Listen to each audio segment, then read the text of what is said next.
which it stands, one nation, under God, indivisible, with liberty and justice for all.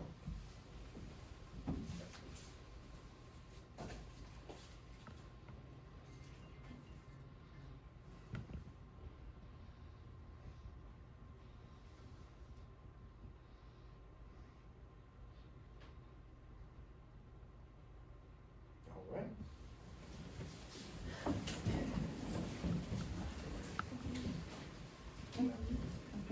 First on our agenda tonight, we have Jim Friedel, who will present to us the capital improvement plan, which, as you all know, is essential to some of the long-term planning that we have to deal with in the budget process.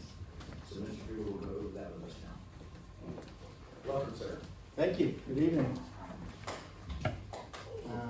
I'll be brief. This is a presentation of the capital improvement plan along with some identified items from the Planning Commission regarding the capital improvement budget.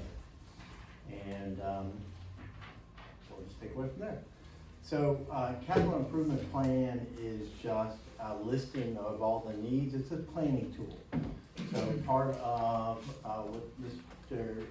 Catalano mentioned last meeting, planning ahead in order to keep from having big swings in the tax rate is planning for capital improvements. So we have a long list of needs, some of them urgent, some of them nice to have, some of them necessary. And there are things on the master list of the capital improvement plan that are things that aren't intended for the county taxpayers and the general fund to pay for.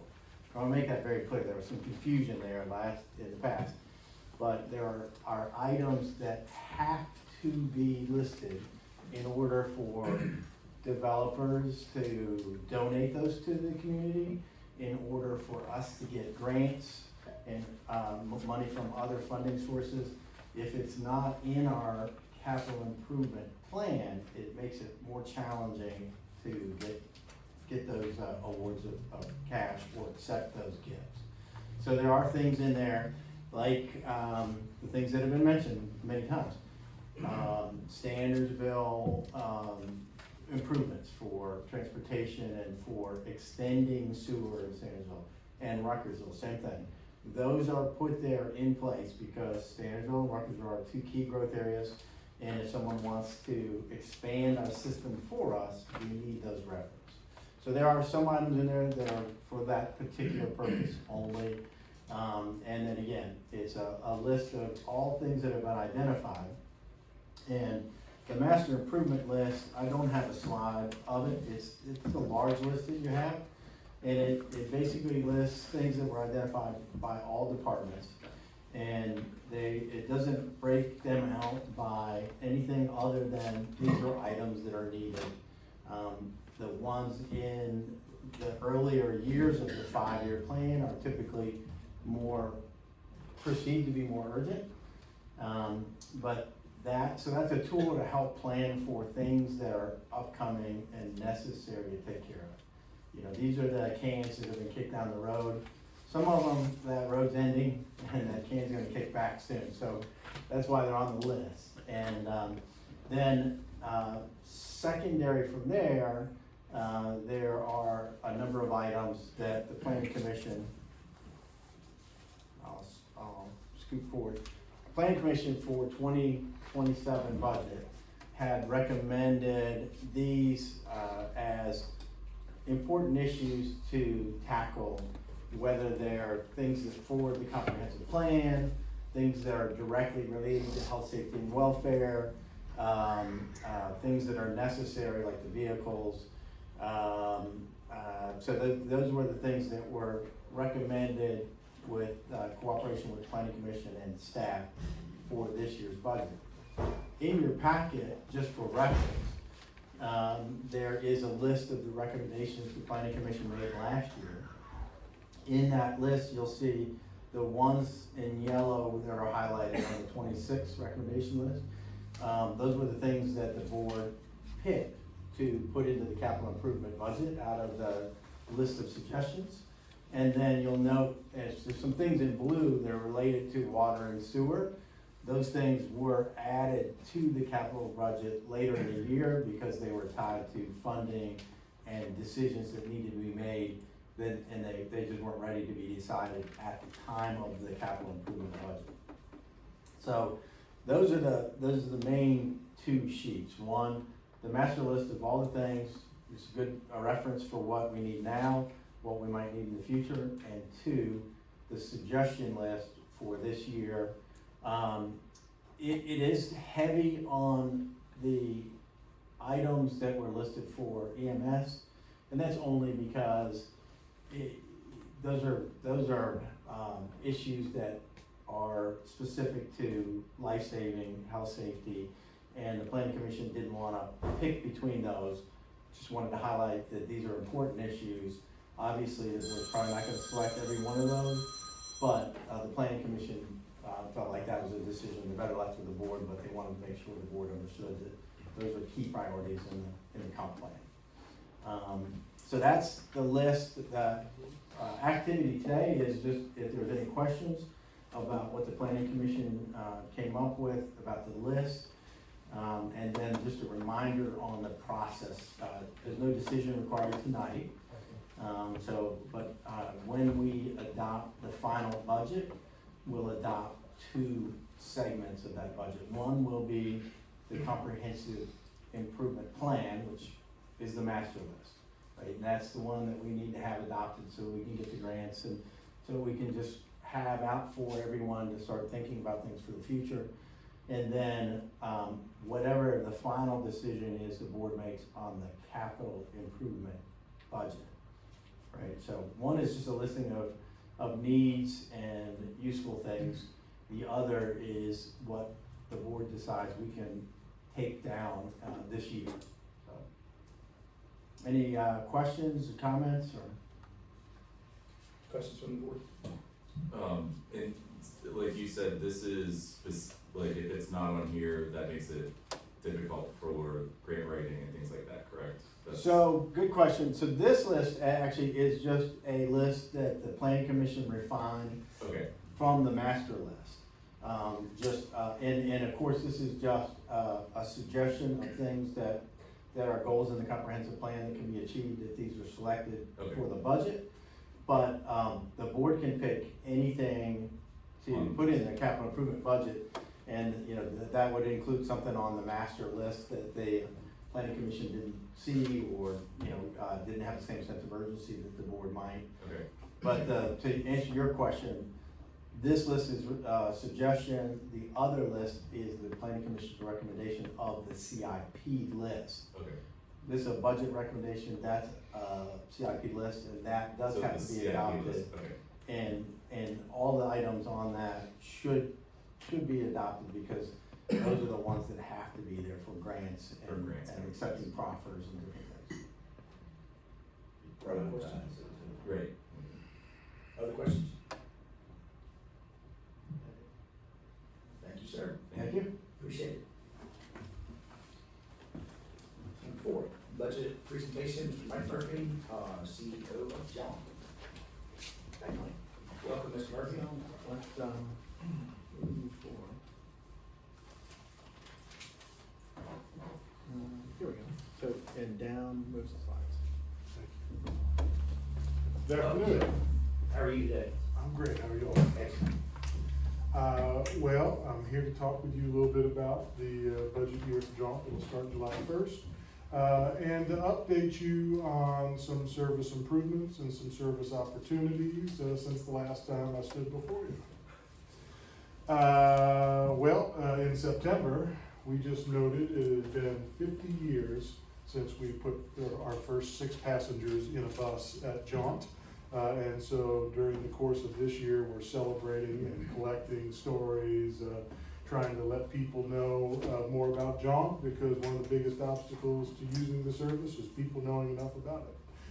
And so all of you will be invited in September when we kind of honor the end of our 50th year with an event in Charlottesville. And you'll see some new rebranding on the buses that are coming to Greene County starting in the next month or two. As we talked to stakeholders, local government partners, people who use the service, our staff, we wanted to really talk about what distinguishes Jaunt from just any transportation service, any bus that you might get on. And we wanted to emphasize our values, which are people, service, connection, and that we are serving the whole region, right? Some people think about just what happens with 88 passengers in the city. We're serving 2,800 square miles, city of Charlottesville, and 6 surrounding counties. And we believe that what distinguishes the service is the level of care that our drivers provide to everybody who gets on a bus. As the services stand today, you have Monday through Friday service, and I know that this lady here asked me last time, what would it take if I wanted Saturday back? Anyway, so we haven't really advanced that, but I can talk about some of the things that we are doing. But it's a Monday through Friday service right now. Part of that is circulating people around Greene County to where they want to go, and part of that is to get people in and out of the urban core of Charlottesville and Albemarle to employment centers, medical providers, etc. And you see in the green on the right-hand side here that every one of our metrics about ridership is up. More people year over year are using the service than ever. The last time I was here, these next 3 slides told you a little bit about the idea for the future of how could we incorporate a micro-transit concept. Years ago, when you all operated your own transit service, Greene County Transit, before it was turned over to Jaunt, you had basically a in-the-moment dial a ride. It wasn't operating like our service, which is call and make your reservation 1 to 7 days ahead of time. Well, we went about, following through on this, and I have $1.5 million from the state of Virginia to purchase new software that enables that, and another $250,000 to pilot the idea of what would it mean to give rides to people that want to go to Walmart in 20 minutes, and they don't know that 2 to 7 days ahead of time, right? And so these are just a reminder about what microtransit is, the capability to still call if you want to, but also to use a mobile app or to go on your laptop and book a ride. And that's just a reminder that we studied this with a group out of actually Atlanta and Miami called Benish. And I showed you this little scatter map here. And you see that while we serve all of Greene County, there's this huge concentration of rides, where all the lines are represented about the pickups and drop-offs. And that's going to be really relevant when I talk with you about what we're going to be ready to do starting in April. And so starting in April, if we have somebody who wants to go, who wants to both be picked up and go to, which is 92% of all the trips in Greene County, somewhere in the shaded area, they'll be able to book on their phone or on the website right away. If you live further out and aren't part of one of these destinations, you will still be able to call, as you always have, and book 1 to 7 days in advance. And so there is a mobile application. We're working with a software provider called VIA.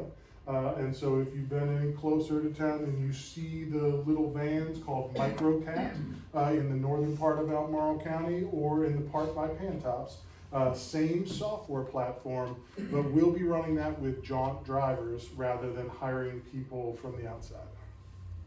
And so, as I referenced, 93% of all pickups happen in the shaded area and 94% of all drop-offs happen in that area. So we think we're providing an incredibly useful service that's going to give that in-the-moment feeling to people, and knowing they still have the comfort of, hey, I prefer to call somebody to make my reservation and talk to one of the folks sitting in the room at Jaunt, that's okay still. This is a budget presentation, and so I want you to know that going into the next year, we're not asking Greene County for any additional dollars to do the work. There's a little bit of shift towards some new capital expenses because of refreshing the fleet, but a little bit less in operations. And so this is just an idea so that you know you're making a significant investment in Jaunt, nearly $400,000 a year, right? But that leverages a lot of dollars that we get from the state and from the federal government. And so in the case of our operating side, it's almost a 4-to-1, you know, well, $3 plus your dollar makes that 4, right? And then nearly a 7-to-1 on the other side for capital. I don't know what's happening with my slides on your screen where I lost my L. I don't love it, but we'll send you another one. We set a policy a few years ago because we want to be great stewards of public dollars. Jaunt is itself a public service corporation, and with the 7 local governments, when we don't spend all the money you send us, we want to send some of those dollars back. And we have policies about how much we need to retain for our capital improvement projects and how much needs to be in reserve. But after that, you can see that we ended the year for fiscal year 25, so the year that ended June 30th of 25. We've had our complete audit now, had another fully clean audit, which is another thing that speaks to the fiscal responsibility of our folks at Jaunt. You see that we ended that year with about $1.5 million in excess capital. And that's of about $21 million that were in our budget. And so once we apply those policies about, well, we had these capital projects that didn't get completed where we're still needing local match, or we've got other reserves that need to be attended to, we've got this $1.2 million. And then I went to the board in February and said, look, for the purposes of some additional projects at the facility and with our fleet, we're gonna need about $200,000. That's what that $1 million figure is, and we'll call it the salmon colored column. And now I'm gonna tell you, in the purple column, one recommendation that's really pertinent to Greene County, because we surveyed all of our ridership and stakeholders last summer, and we also worked with the Thomas Jefferson Planning District Commission, and they have the mobility management grant, and so they hear from people about what's the thing that they need most. And what we heard from people in Greene County was that they would like more of what we offer in the way of commuter services, connect services, fixed route stops that will get them from Greene County into in and out of Charlottesville, stopping along the way at key employers, perhaps at the North Fork Research Park or NGIC, in Hollymead, and then hitting UVA. I will say that whether we're talking about Buckingham, Nelson, Crozet, 29 North, about 84% of our riders are getting off either at academic UVA or hospital UVA for employment purposes. And so you'll see in this purple column that as compared to the pink, we will either on July 1st send you a check for $87,000, returning money that you gave us for use between July 1st of 2024 and June 30th of 2025. Or we'll send you a reduced amount of $9,700. You'll still receive that money, but we would retain $77,000 for this purpose. Oh, no, don't go that way. So this is the words of what I've just described. But it would create this demonstration grant project, and I don't know why we're not seeing this in the way that I sent it, but let me describe it. So for 2 full years, this would create the local match for a new commuter service. And so from July 1 of 2026 until June 30th of 2028, we would have the planning and advertising and then creation of a new service where you would help with county staff determine where will be the key spots that will stop in Greene County and create a new connect service for your residents in and out of the city of Charlottesville. Happy to answer questions. Mostly what I want to do is thank you for inviting me every year to spend time with you. Ask that when we have our event in September that you do think about RSVPing to attend. We appreciate the long-standing partnership. There are some transportation bills that are happening at the state level. So if you're somebody who talks with local legislators about their support for things that are both budget amendments and budget bill items, we would certainly appreciate that. Because all over the state, there is the need for additional dollars for transportation. And I'll be happy to answer any questions. Hope I didn't move too quick. Questions for Mr. Murphy?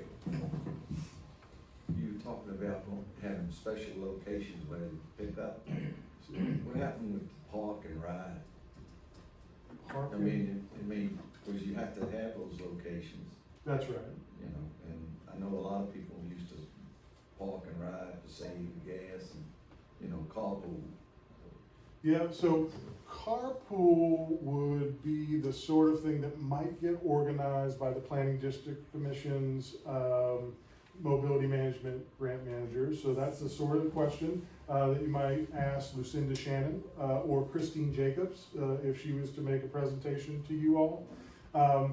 The way that the Connect service works is very similar. We talk with, let's say, the Food Line on 29 and the Walmart and you know, other key places where we think it would make sense in the corridor.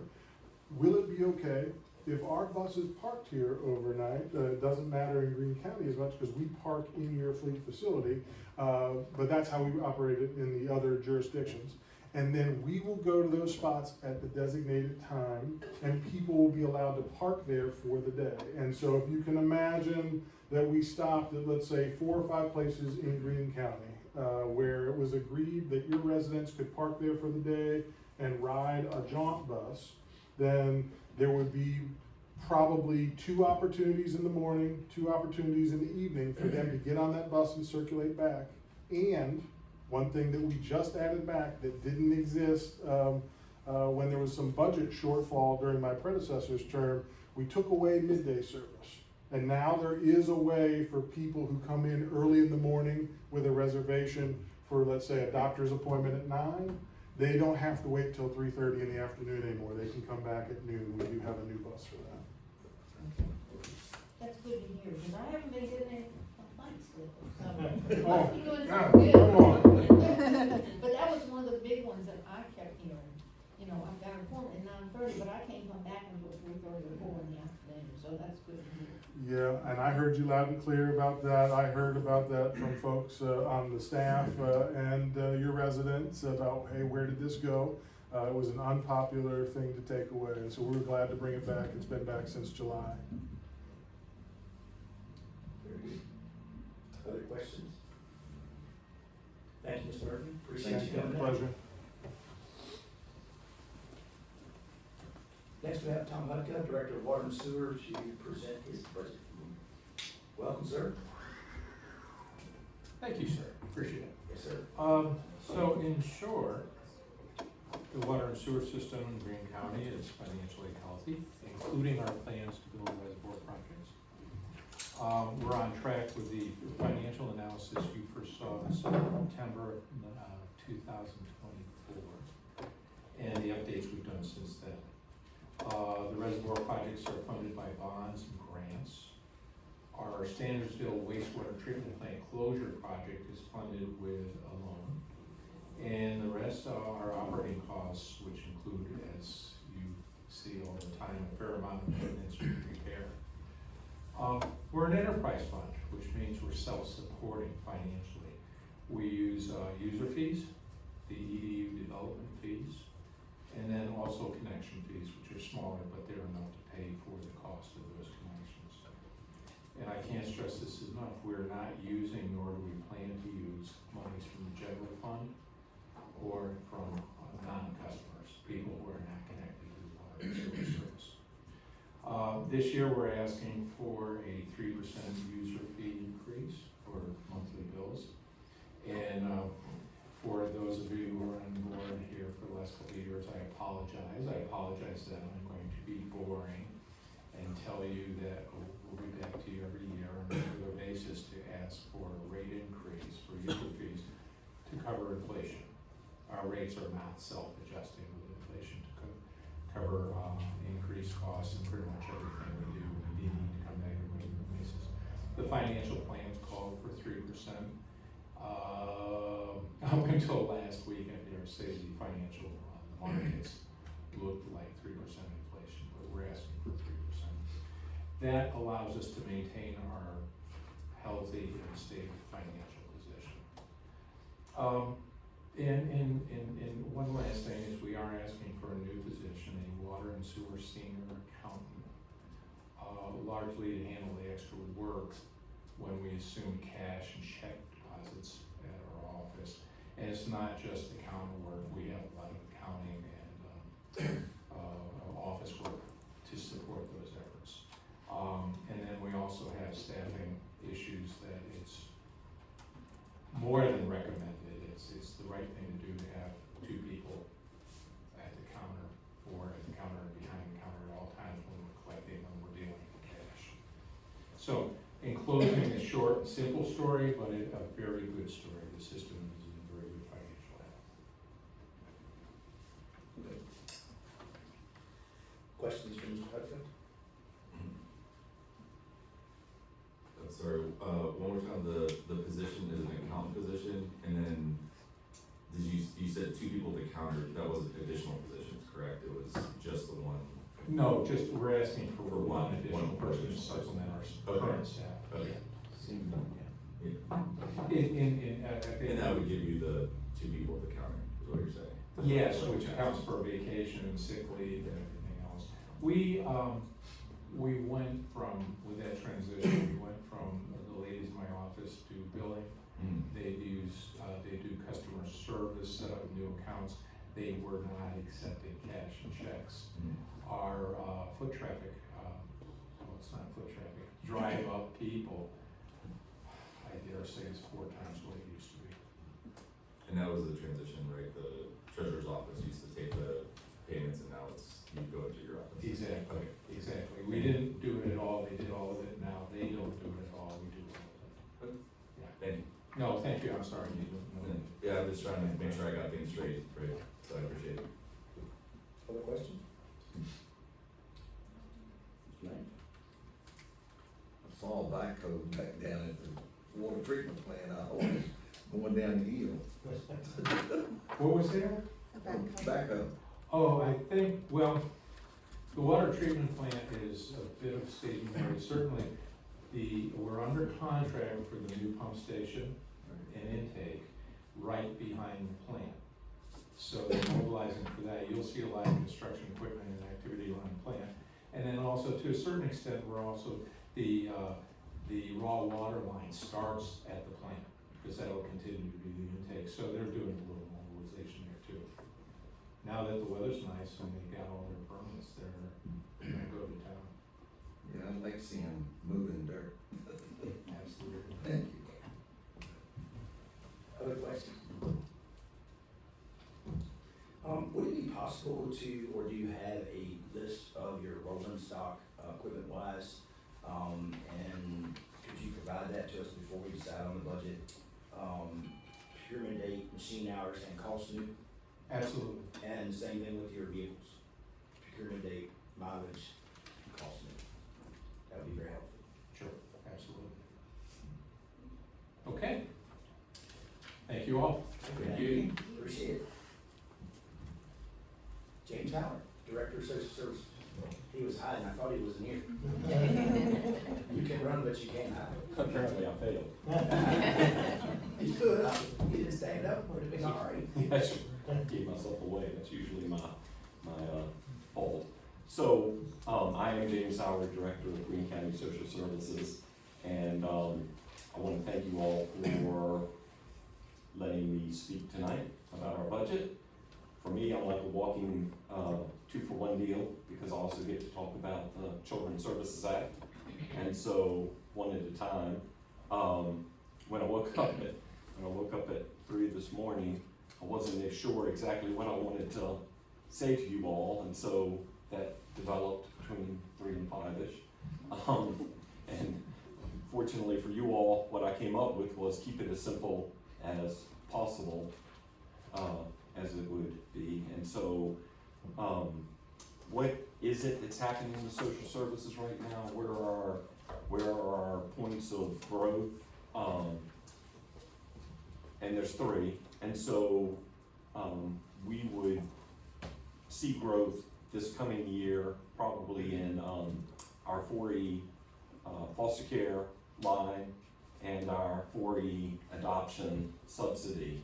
And so, those are actually good expenditures because, number one, we're helping kids, but number two, every dollar spent in those lines is a dollar that's not spent on the CSA side, where there is a pretty substantial local match, and there is no match for those budget lines. So in FY25, we were actually able to reimburse the county $200,000 in 4E funds that would have otherwise been spent through the CSA program. So it is fairly significant. They're just difficult programs to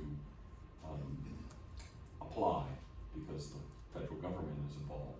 And so the third place of growth would be, of course, personnel. So we're looking at a proposed 4% increase. We're looking at a significant 15% health insurance increase. And then James Howard is standing here before you asking for 2 positions. And so that's what I wanted to spend the majority of my time talking about tonight, to explain why we would do such a thing. Because of my 25 years of presenting budget here, I don't think I've ever done that. In fact, when I first came to Greene, we had 15 3/4 employees, and now we have 24 3/4 employees. So there were 15 years where I imagine we didn't ask for anybody.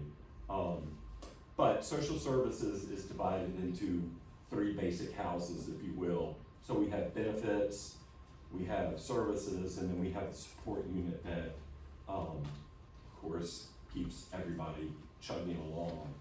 And so on the benefit side, where we're asking for a position, they're the people who determine eligibility for programs like supplemental nutrition assistance program, for Medicaid, energy assistance, child care, VIEW, temporary assistance to needy families. They're the ones that determine all of those kind of programs. And if you think those programs, when you think to yourself, well, you know, how significant can that be in little old Greene? Well, dollar figure wise, we're talking about probably about 45, comes to the tune of about $45 million in benefits that come out of those determinations. And I'm telling you that because it will be important in a second. For SNAP, we have about 940 households in Greene right now, represents just under 2,000 people. And for Medicaid, it's about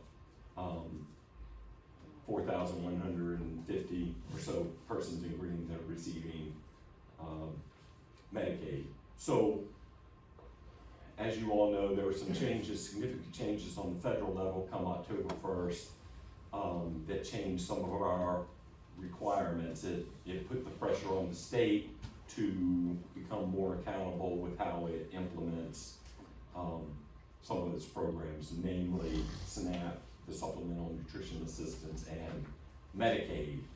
And so this year, we've been dealing with the changes that came along for SNAP. Next year, we're gonna be looking at some pretty significant changes when it comes to Medicaid. So our caseloads in Greene, I was interested to watch October 1st that they would start to go down some, because some of the, you know, the federal government came along and implemented requirements that make us look a little more closely at people's income and what they're doing and household composition and all of that, their expenses and all that kind of good stuff. And so I was kind of anticipating our cases would drop more than they have. And so our cases have stayed pretty level. There's been a slight drop. In SNAP, for instance, a year ago, we were probably at 970 cases. Now we're at 940 cases.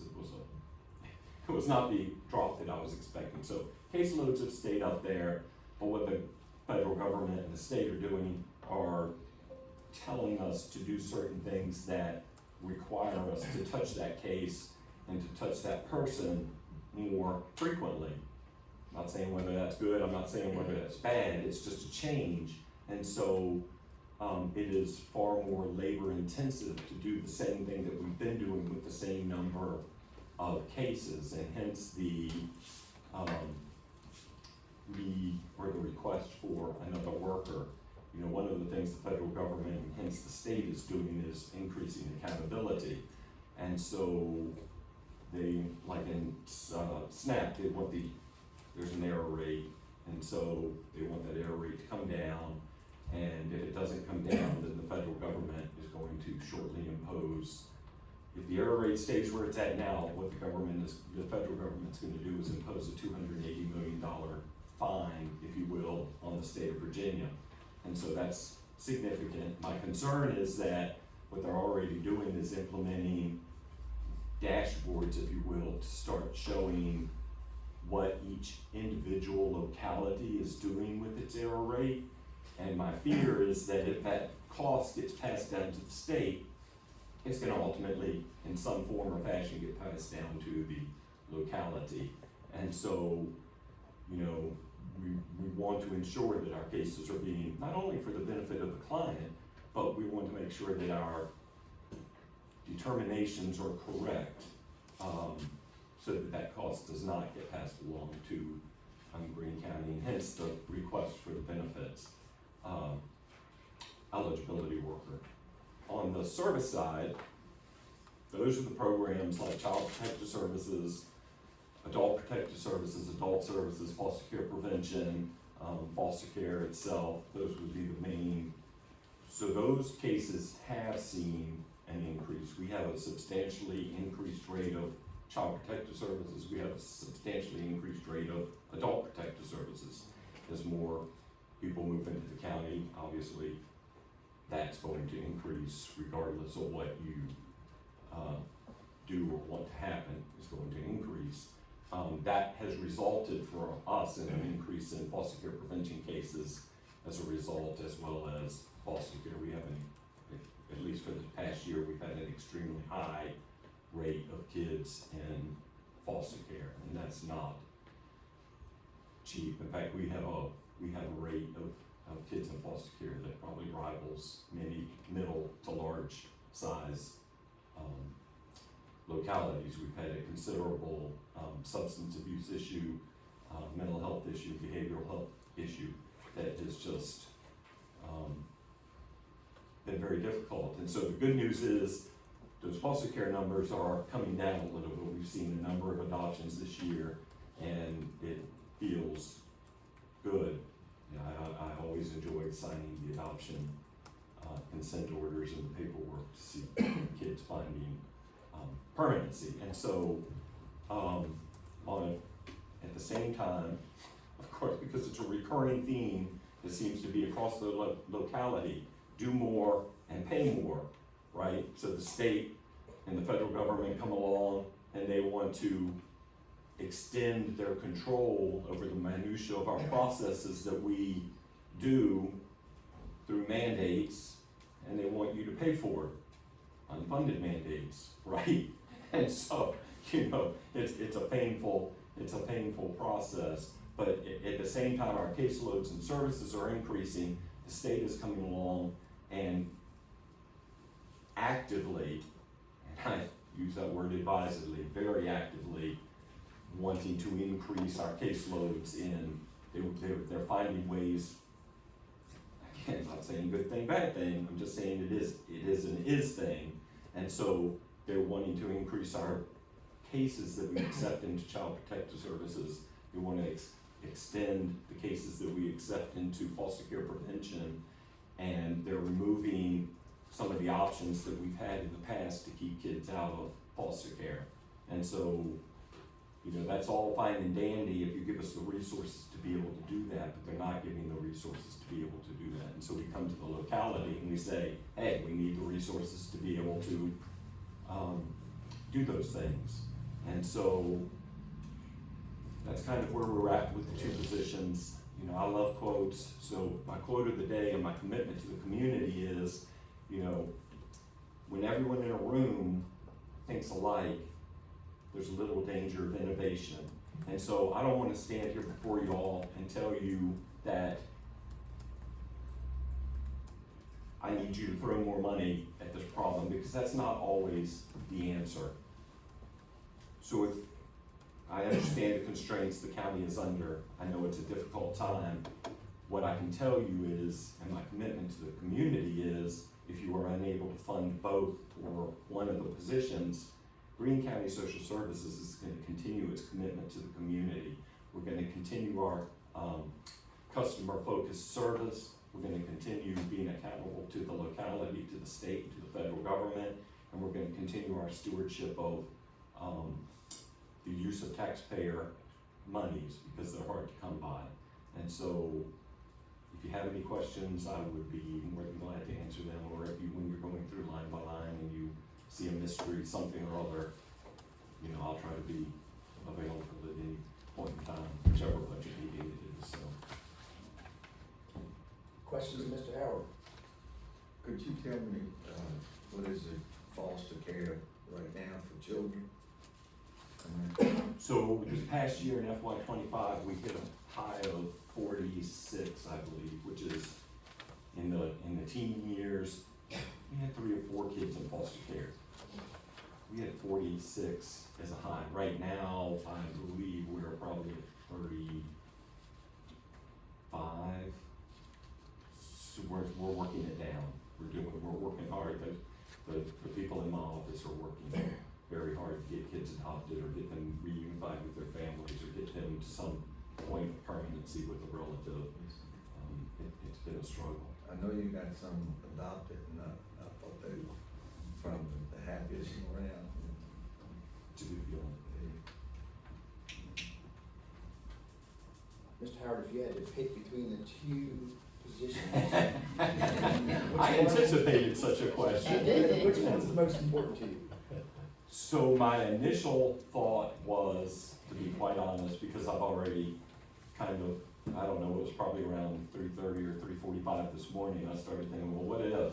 And so that innovation quote comes along where, so my initial thought was, well, it's gonna be the service worker, because that's where we have our greatest pressure at this point to make sure that kids are safe and our elderly disabled populations are safe. But the more I thought about it, the more I thought, well, actually, it would probably be the benefits worker, because I have more creative options on the service side through the use of interns. We have an intern right now through George Mason University, a master of social worker intern who has done a lot. I can envision growing that program at a very low cost and using more interns, and I don't want to say all that cutting my throat, which is a terrible slogan, but just saying. But if I had to, I would probably go with the benefits, because I have less options to extend getting that work done. Okay. We should call each other at 3:30 in the morning. Yeah.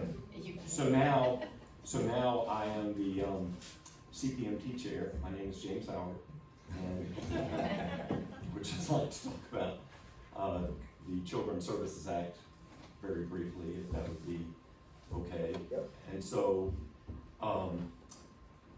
what is the Children's Services Act? It's a multidisciplinary structure that each locality within the state of Virginia, because it's a state locally funded program, it doesn't receive any federal dollars, is required to implement. And so essentially what it entails is there's a family assessment planning team, which includes the caseworkers from the schools, from Region 10, from social services, from the court service unit, and they get together and talk about families that intersect kind of all of those entities.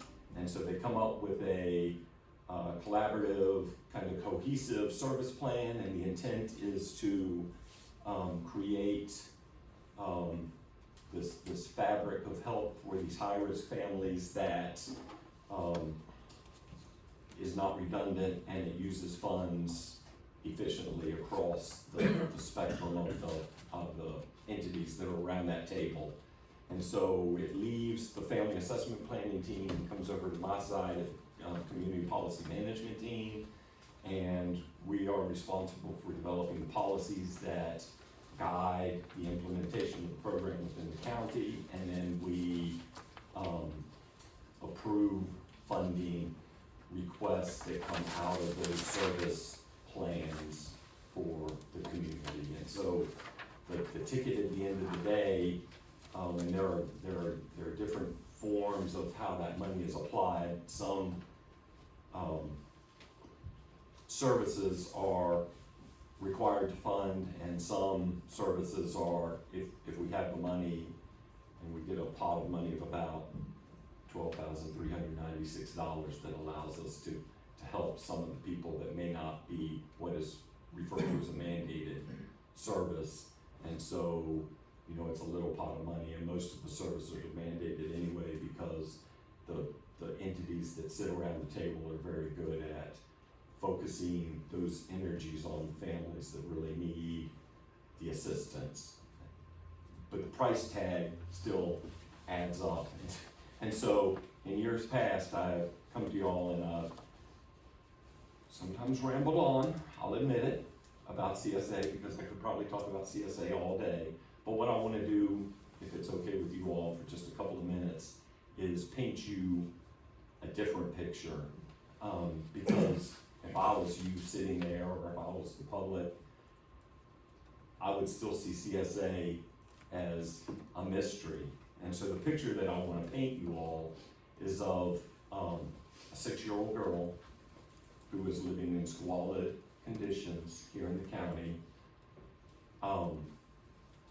because there's children in the room. She is being abused by other male family members, more than one, and her sister lays across her at night to keep her from being bitten by rats. It's a child that could not develop socially or emotionally or educationally. She didn't have that opportunity to do that because of her living conditions. And so when a child like that comes into our care, and sometimes for 2 or 3 years at a time, you know, we have to house that child, and we have to feed that child, and we have to make sure that child has his medical needs met, and we have to provide services to the child for whatever the child may need to deal with the trauma that they've lived through. We have to help the parents. Sometimes it's multiple sets of parents that may be involved. We have to offer services to the relatives. We have to try to find some way to reunify that child, if at all possible, with some type of relative system within its, you know, within that child's domain. And so that child that has experienced so much is expensive. It's not cheap to do all of those things, and sometimes those children end up in a residential placement because of the trauma that they've experienced, and it comes at a price. But what I can tell you is that 6-year-old little girl that we're talking about 2 or 3 years later has been adopted and has a family now that she can call permanent and forever, and it's a family that she can come home to at Christmas when she's grown, and it's a family that will help her in college, and it's a family that she can rely on through her teenage years. And so I don't know how you put a price tag. I know you have to, but I don't know how you put a price tag on getting a result where a child comes out of what she was experiencing and moves into what she's now living.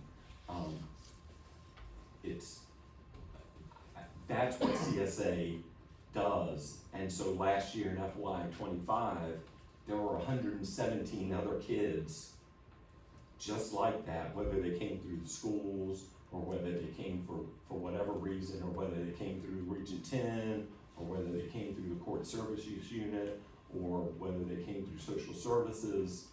There were 118 of them altogether last year that we served.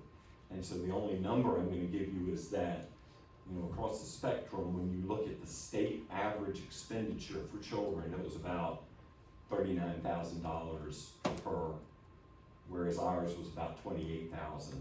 So I feel like we are spending our money very wisely, even though the price tag is large. FACT works very hard to come up with that service plan, and then CPMT works very hard to go over it all again, review it. It's not rubber stamped, I can assure you, and looks very hard at, well, are there other options? Does this make sense? Is this efficient? Is this good for the county? Is this good for the family or the child? And so, it's an involved process that we take very seriously, because again, we know the price tag is big and we know whose money it is. And so that's kind of CSA in a nutshell. So if you have any questions about that, I'd be glad to entertain that as well. Questions about CSA?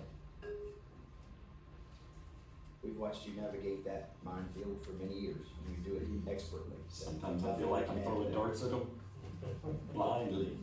Could end up anywhere. But if y'all come up with any questions, you know where to find me. Yes, sir. Right back there. Nowhere to hide. Thank you, sir. Appreciate it. All right. Budget presentation for EMS, Melissa Mentor. Welcome. I'm a little depressed now after Mr. Howard's presentation.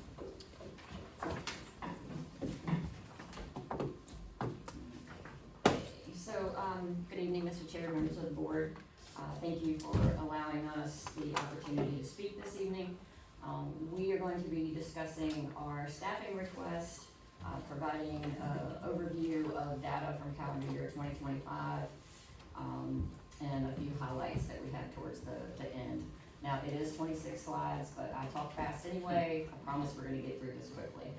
With me this evening, I have our EMS operations captain, Ali Akbar, our administrative manager, operations manager, Kimberly Morris, our logistics officer, Ed Fisher, also known as Fish. If you call him Ed, I'm not gonna know who you're talking about. And Lieutenant Chuck Stockton is with us tonight as well. He is on duty, so if you see him run out of here, don't worry, just has a call he needs to attend to. Okay, let's go ahead. So our staffing request this year is, revolves around 2 new full-time positions. These 2 full-time positions would even out our 4 shifts. We have 4 shifts, A, B, C, D. 2 of those shifts have 7 providers, 2 of them have 6. So this would allow us to be consistent across the board in those 4 shifts.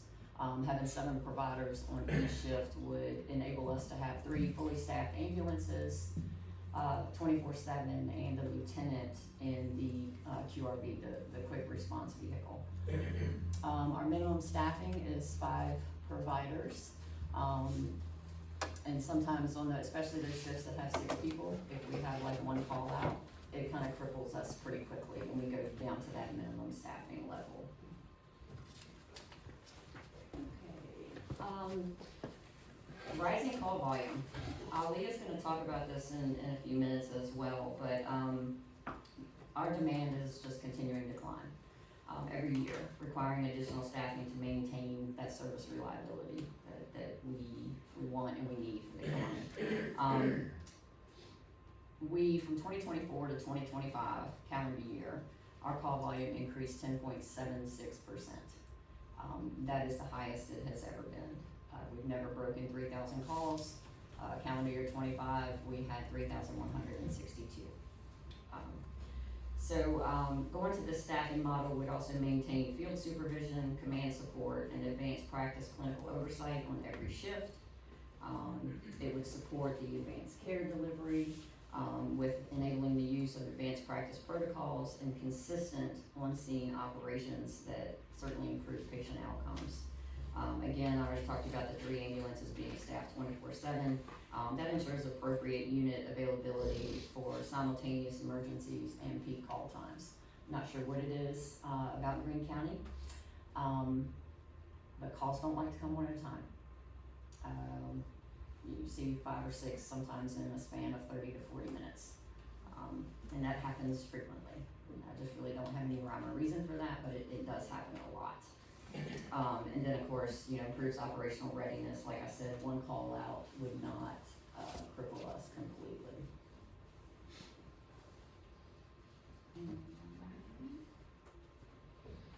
Okay. Reduces NUA occurrences. NUA is no units available. Ali's going to talk a little more about that as well. But additional personnel would directly improve system readiness and reduce delays in our emergency response capabilities. Meet projected population and call growth. No secret, county's growing, our call volume's growing. With that demand for EMS services is on the forefront every day. And then I think it would align with our community expectations and the service standards that we have set in-house as well. Residents and visitors expect timely service, good service, professional service, capable service. So adequate staffing ensures that we meet those expectations.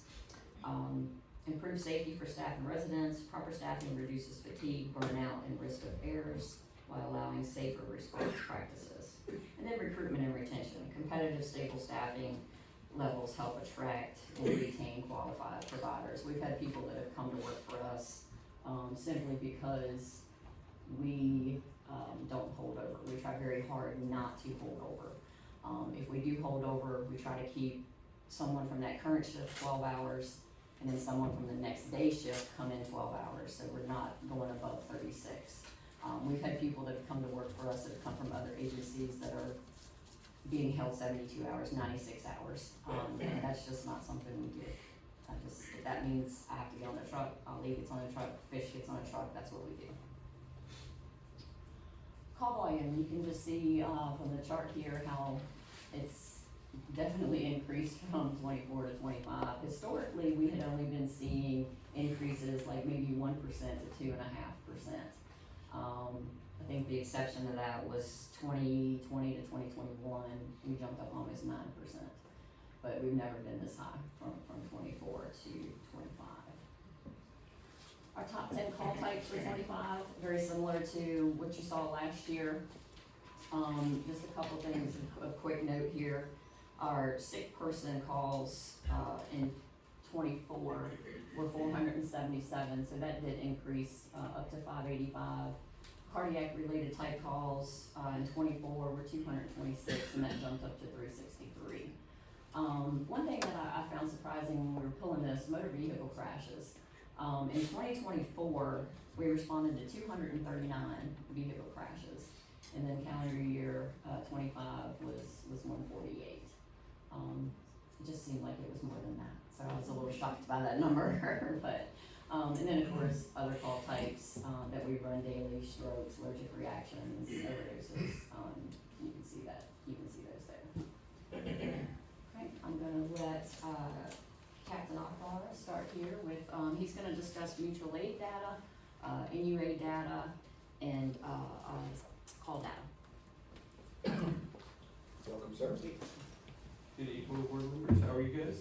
Well, So mutual aid, what is mutual aid? It's when all available units for the county are completely stuck on other calls. And we don't have any available units to respond to calls that are coming in. In 2025, we requested mutual aid from our neighboring jurisdictions, and so our 2025 requests were about 32, which is a decrease in number of requests that we've had to make since 2024, which was 35. So mutual aid supported about 22 of the 32 requests. As you can see, 15 were answered by Madison. 5 times we placed them in service. That's what the PIS means. And then Orange, 6 were answered by Orange. And out of all of our calls, 10 were unanswered. And it just took us a while to get to that patient. 3 of which were ALS, 7 were BLS, so basic life support. So beyond just, well, mutual aid works both ways. Sometimes we request, sometimes the other counties request.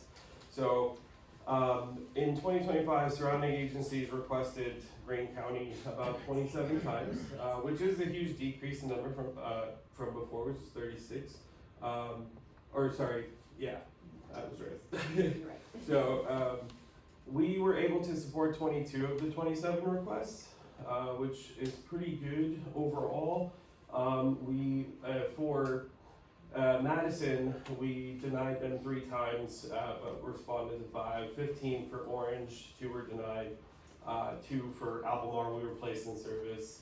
And then 5 requests were denied completely because we were short-staffed ourselves or didn't have enough units available to go. But even with everything going on, we've been trying really hard to help our neighboring jurisdictions because they've been super supportive of us.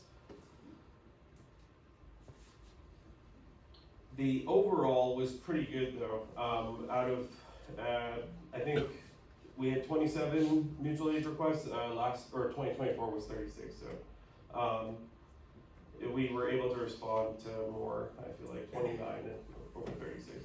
So before moving on, I do want to sort of highlight the overall growth in demand that for EMS services in Greene County. Can we go back to the bar graph real quick?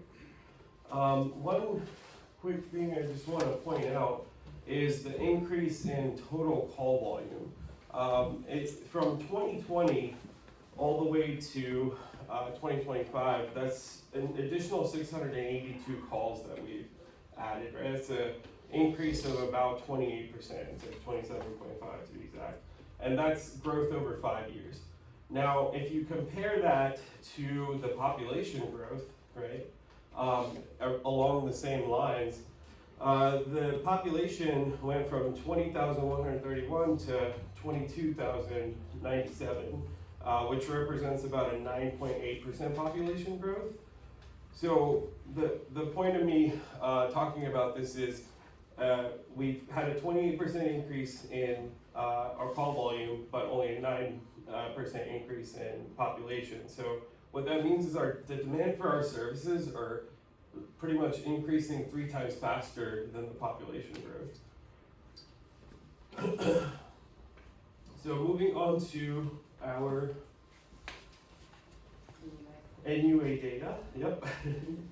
I feel this is one of the most important things that we've been tracking. No units available is essentially when we don't have any units available in the county. How we've been tracking is how many times were all trucks out of the county and we just didn't have any coverage if a call was to come out.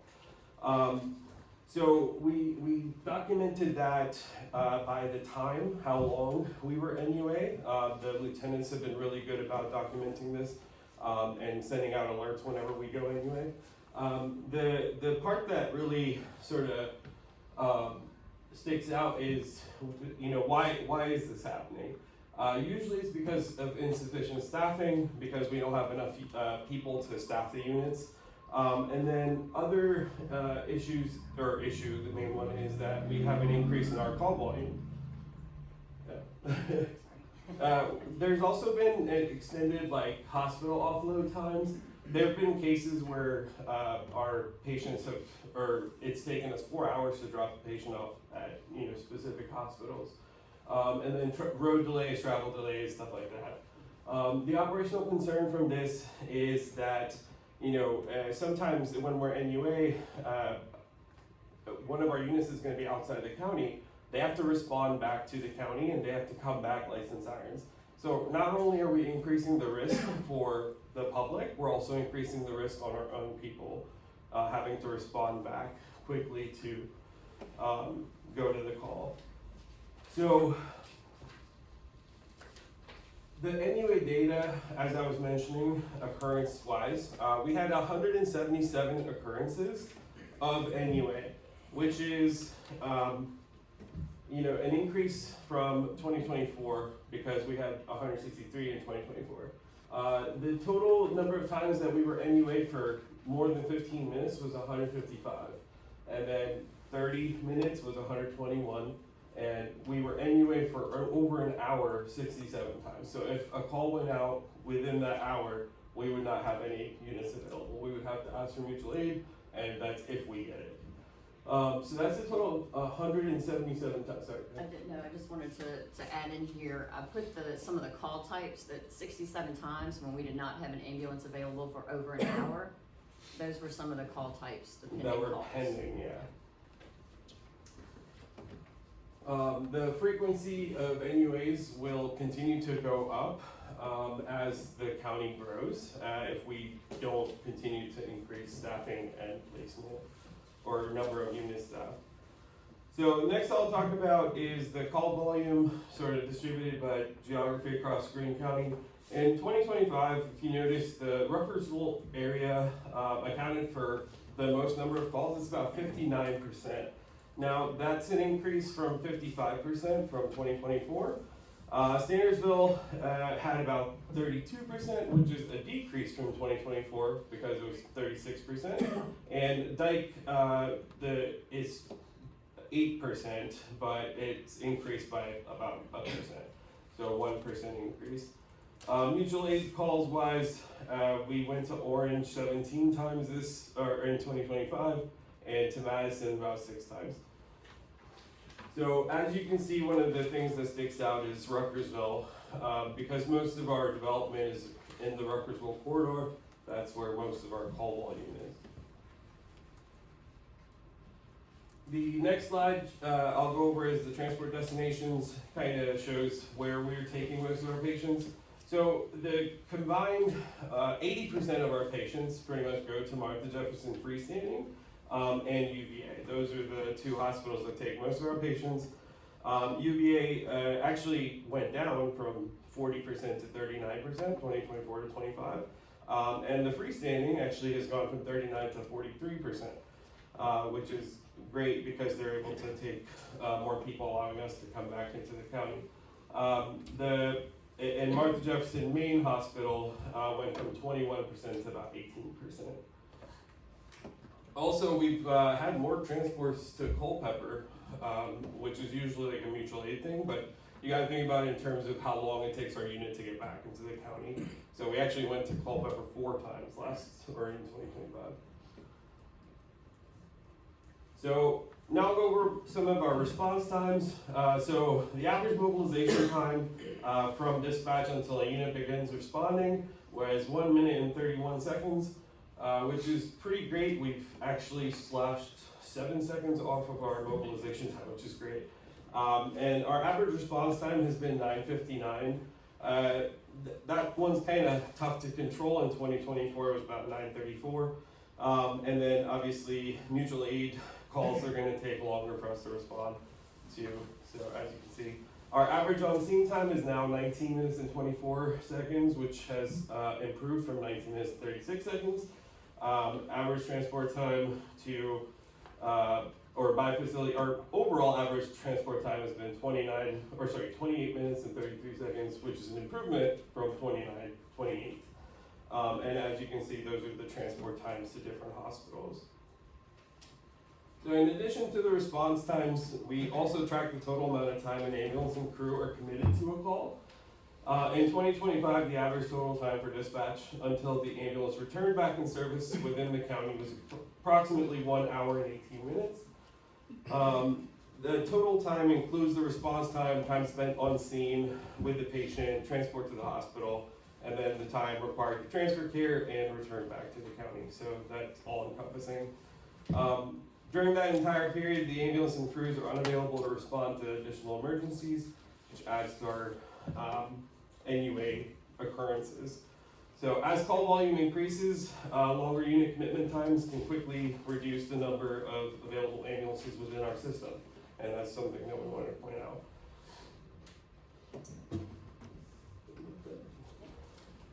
Do you all have any questions regarding the statistical data? Well, that was a lot. I kind of like rushed through it, but. You good? You Questions? moving? Okay. Comments, questions?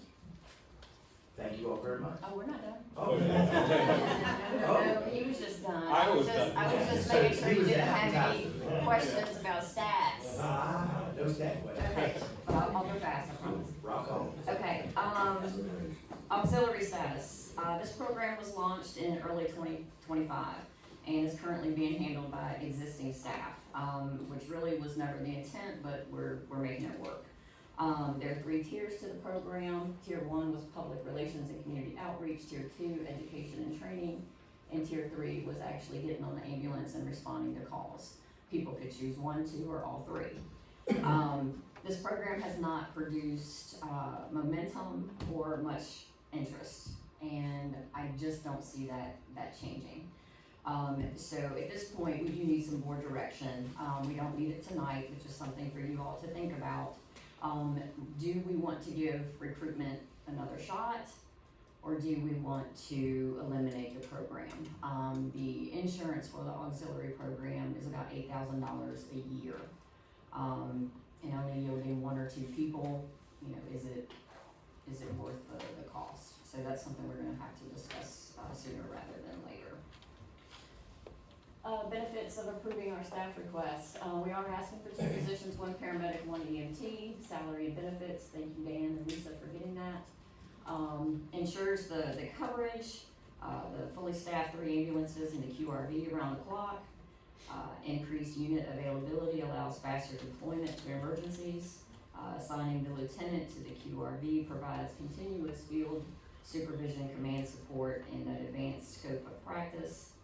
Additional staffing will increase the number of preceptors and reduces delays in bringing new hires into full duty. And morale and reduces fatigue. Again, balanced staffing decreases that burnout and creates a healthier, more sustainable work environment. Filling current gaps can decrease overtime and resilience on staff to cover shortages. Personnel will have the capacity for more regular, focused, and high-quality training. Some days, like today, I didn't see one of the crews, he's listening to the call, I didn't see one of the crews, I got to work about 8:30, and I didn't see them until almost 2 o'clock. They were just back to back on stuff today, so that doesn't leave a lot of time for training. And that's something we really focus on, we really want that to be top notch. Makes minimum staffing the exception, not the norm. Ensures operational resilience even during those high call volume times or absences. Reduces the need to return from the hospital with lights and sirens solely to cover pending calls. Reducing that crash risk, injuries, and workers' comp exposure. And then it better aligns with citizen expectations. Provides the level of EMS service the community expects and the community deserves. So some of the considerations, overtime costs, if this isn't funded, overtime costs will continue at current levels. No dedicated supervisor available for 2 shifts, reducing that oversight, support, and accountability. The underutilization of the QRV, limited staffing depth reduces flexibility, response resilience, and the ability to handle simultaneous high acuity calls. The NUA is gonna remain a concern, and growth pressures, call volume and overall growth. And I know the one in the middle doesn't wanna hear me say this. We may be getting at the point where we may need a 4th ambulance, or a power shift type ambulance for 12 hours, during those peak call times. I thought maybe I would get away with 1 or 2 fiscal years, not asking for staff after this, but I'm just not sure right now. So that's something we'll obviously keep an eye on. Revenue recovery, we do bill for service. Calendar year 2025, we took in just over $865,000. There is an update to our billing schedule that's gonna be necessary. We last updated in 2023. The billing company usually likes us to do that every 2-ish years to look at those rates. So be expecting that soon. But I will work with Ms. Shafford to be in sync with any fee changes that you all make this year to take effect July 1 of 2026. And this in no way affects soft billing of county residents. Just wanna throw that out there. Okay. General comments. Some of you have probably heard me say this before. There are no grants at the state level, at the federal level, to assist with EMS-only staffing. You know, at some point, we're gonna have to look at career fire. Once we do that, we'll have the SAFER grant to assist with that staffing. We're not eligible for comp board funding. We don't have any of that. So it relies on you all, you know, to sustain our operations. Investing locally is not just a preference. It's the only viable and sustainable strategy that we have right now. We're still a relatively new department. Growth pains are normal. We're young, and you know, these type requests, I mean, they're normal, okay? You know, and all public safety agencies are normal. I don't know that there's been a time where I was able to decrease much of anything in our operational budget. I don't wanna speak for the sheriff, I think he left, but I think you probably will see the same thing in his budgets. You know, we just don't have that ability to decrease in a lot of areas. But our demands keep growing every day. So, and you know, I still feel like we're in the building stage, right? We're only 5 years old. We just celebrated our 5-year anniversary. The decisions that we make now are certainly only gonna help this department in the future. So earlier this evening, you received some information on capital improvement projects, and yes, we did submit 10 projects. However, we work very hard on grants with Miss Biggie. Grants are important in our department. We are small, we are rural. There's just no way you could ever attack everything that we need. It's just not gonna happen. So we look for ways to offset local tax dollars, and we do that with Miss Biggie, and I think we do a pretty good job of that. These are in order of priority, and really the only one that I would like for the board to concentrate on this year is that first one, the Ruckersville EMS station, the Ruckersville EMS substation. That request revolves around life safety, plain and simple. With 59% of all of our EMS calls originating in that Ruckersville district, that is where that greatest need is right now. And a strategically located facility somewhere in that district has the potential to decrease our response times to that area by 8 to 10 minutes. Cardiac arrests, strokes, heart attacks, traumas, you know, those type things, those minutes are gonna count. 8 minutes is gonna make a difference. 9 minutes, 10 minutes, it's gonna make a huge difference in whether that person lives or dies. The growth is coming. It's already here. We know that. Ruckersville is seeing it. We've got Creekside, Terrace Greene, and others, the Arbors, and that senior population is a big portion of our EMS calls. If we don't build ahead of that demand curve and stay ahead of that demand curve, we're going to be constantly understaffed and under-resourced. So what decisions lie ahead?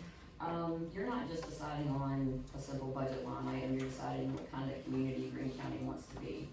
And EMS quality is a direct reflection of that commitment. Pre-hospital care just isn't an ambulance ride anymore. I mean, that's kind of how it was back in the day, right? We threw them in the back and we ran as fast as we could, lights and sirens to the hospital. It's not what we do anymore.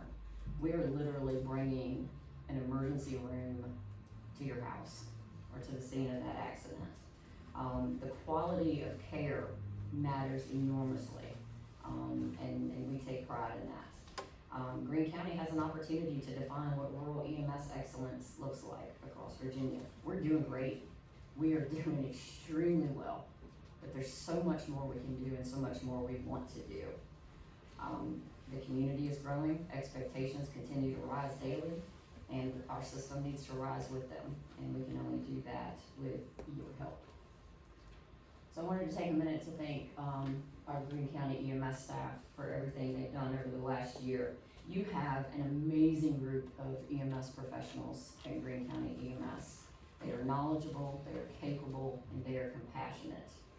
I trust them 100% with my life, and I did in 2024 when I had a pretty significant anaphylactic reaction while at work, and they transported me. And no one wanted to start the IEP on me, 'cause they were all nervous, but someone finally did it.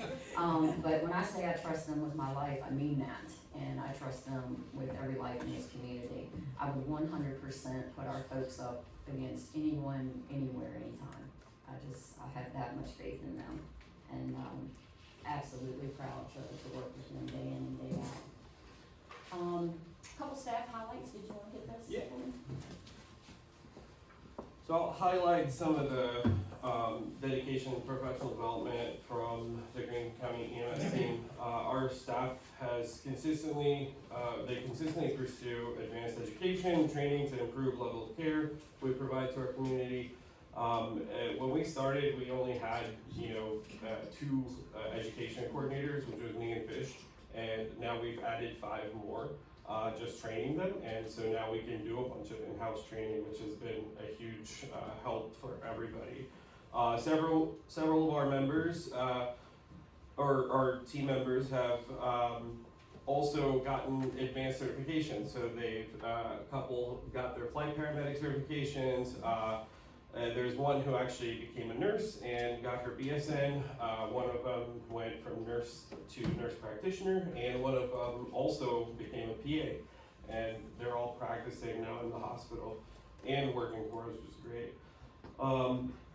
Currently, 4 of our employees are certified or 4 of our employees who, new certified paramedics, newly certified rather. And then we have 5 who are currently in paramedic class. 6 employees also went from EMT to advanced EMT, which is amazing, and helps us provide better care in the field as well.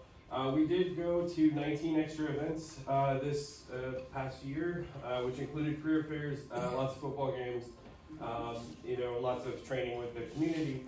And then we also did the 5 community events too, which was great PR, like getting involved with the community and teaching them how to save, themselves and others.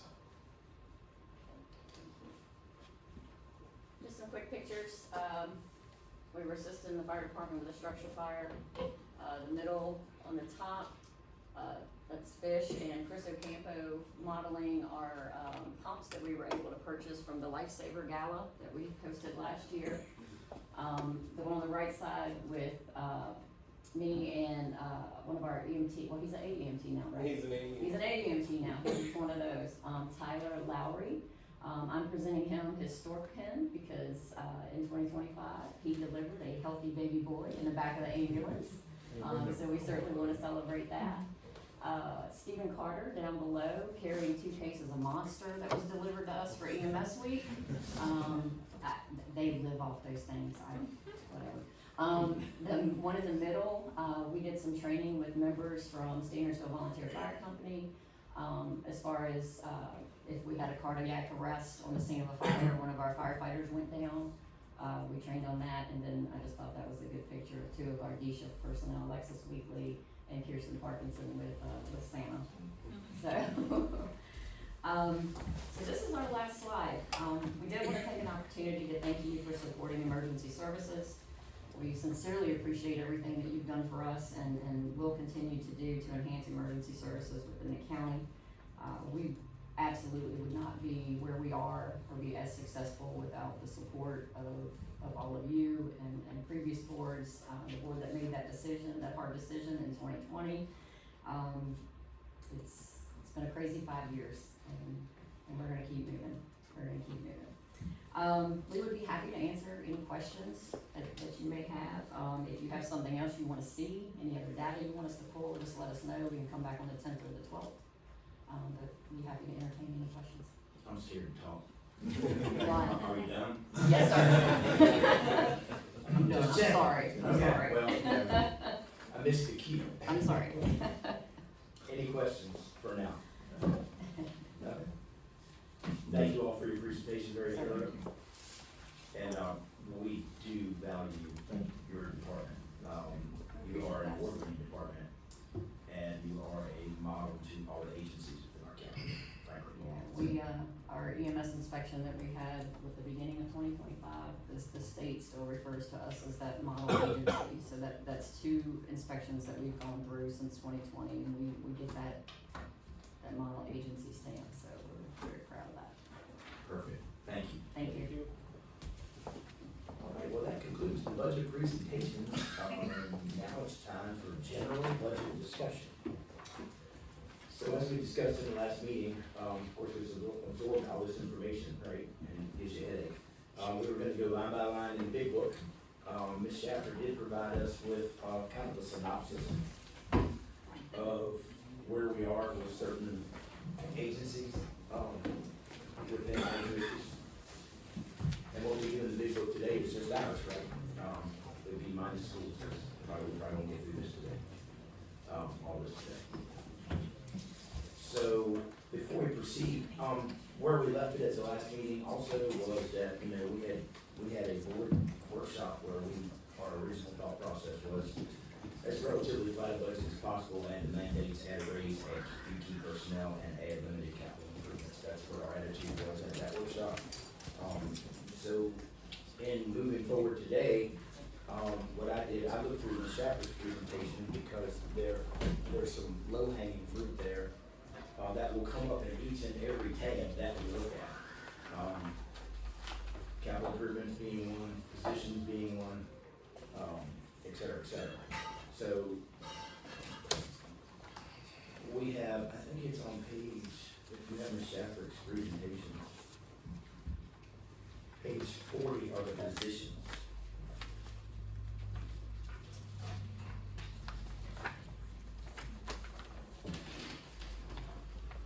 The funded positions, there were some unfunded positions.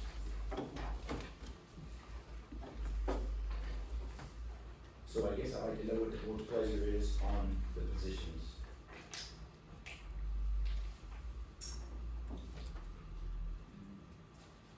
The one thing I would add is that the 2 EMS positions is the 3rd year of the program that we started 3 years ago, where we were aiming for 6 functioning people.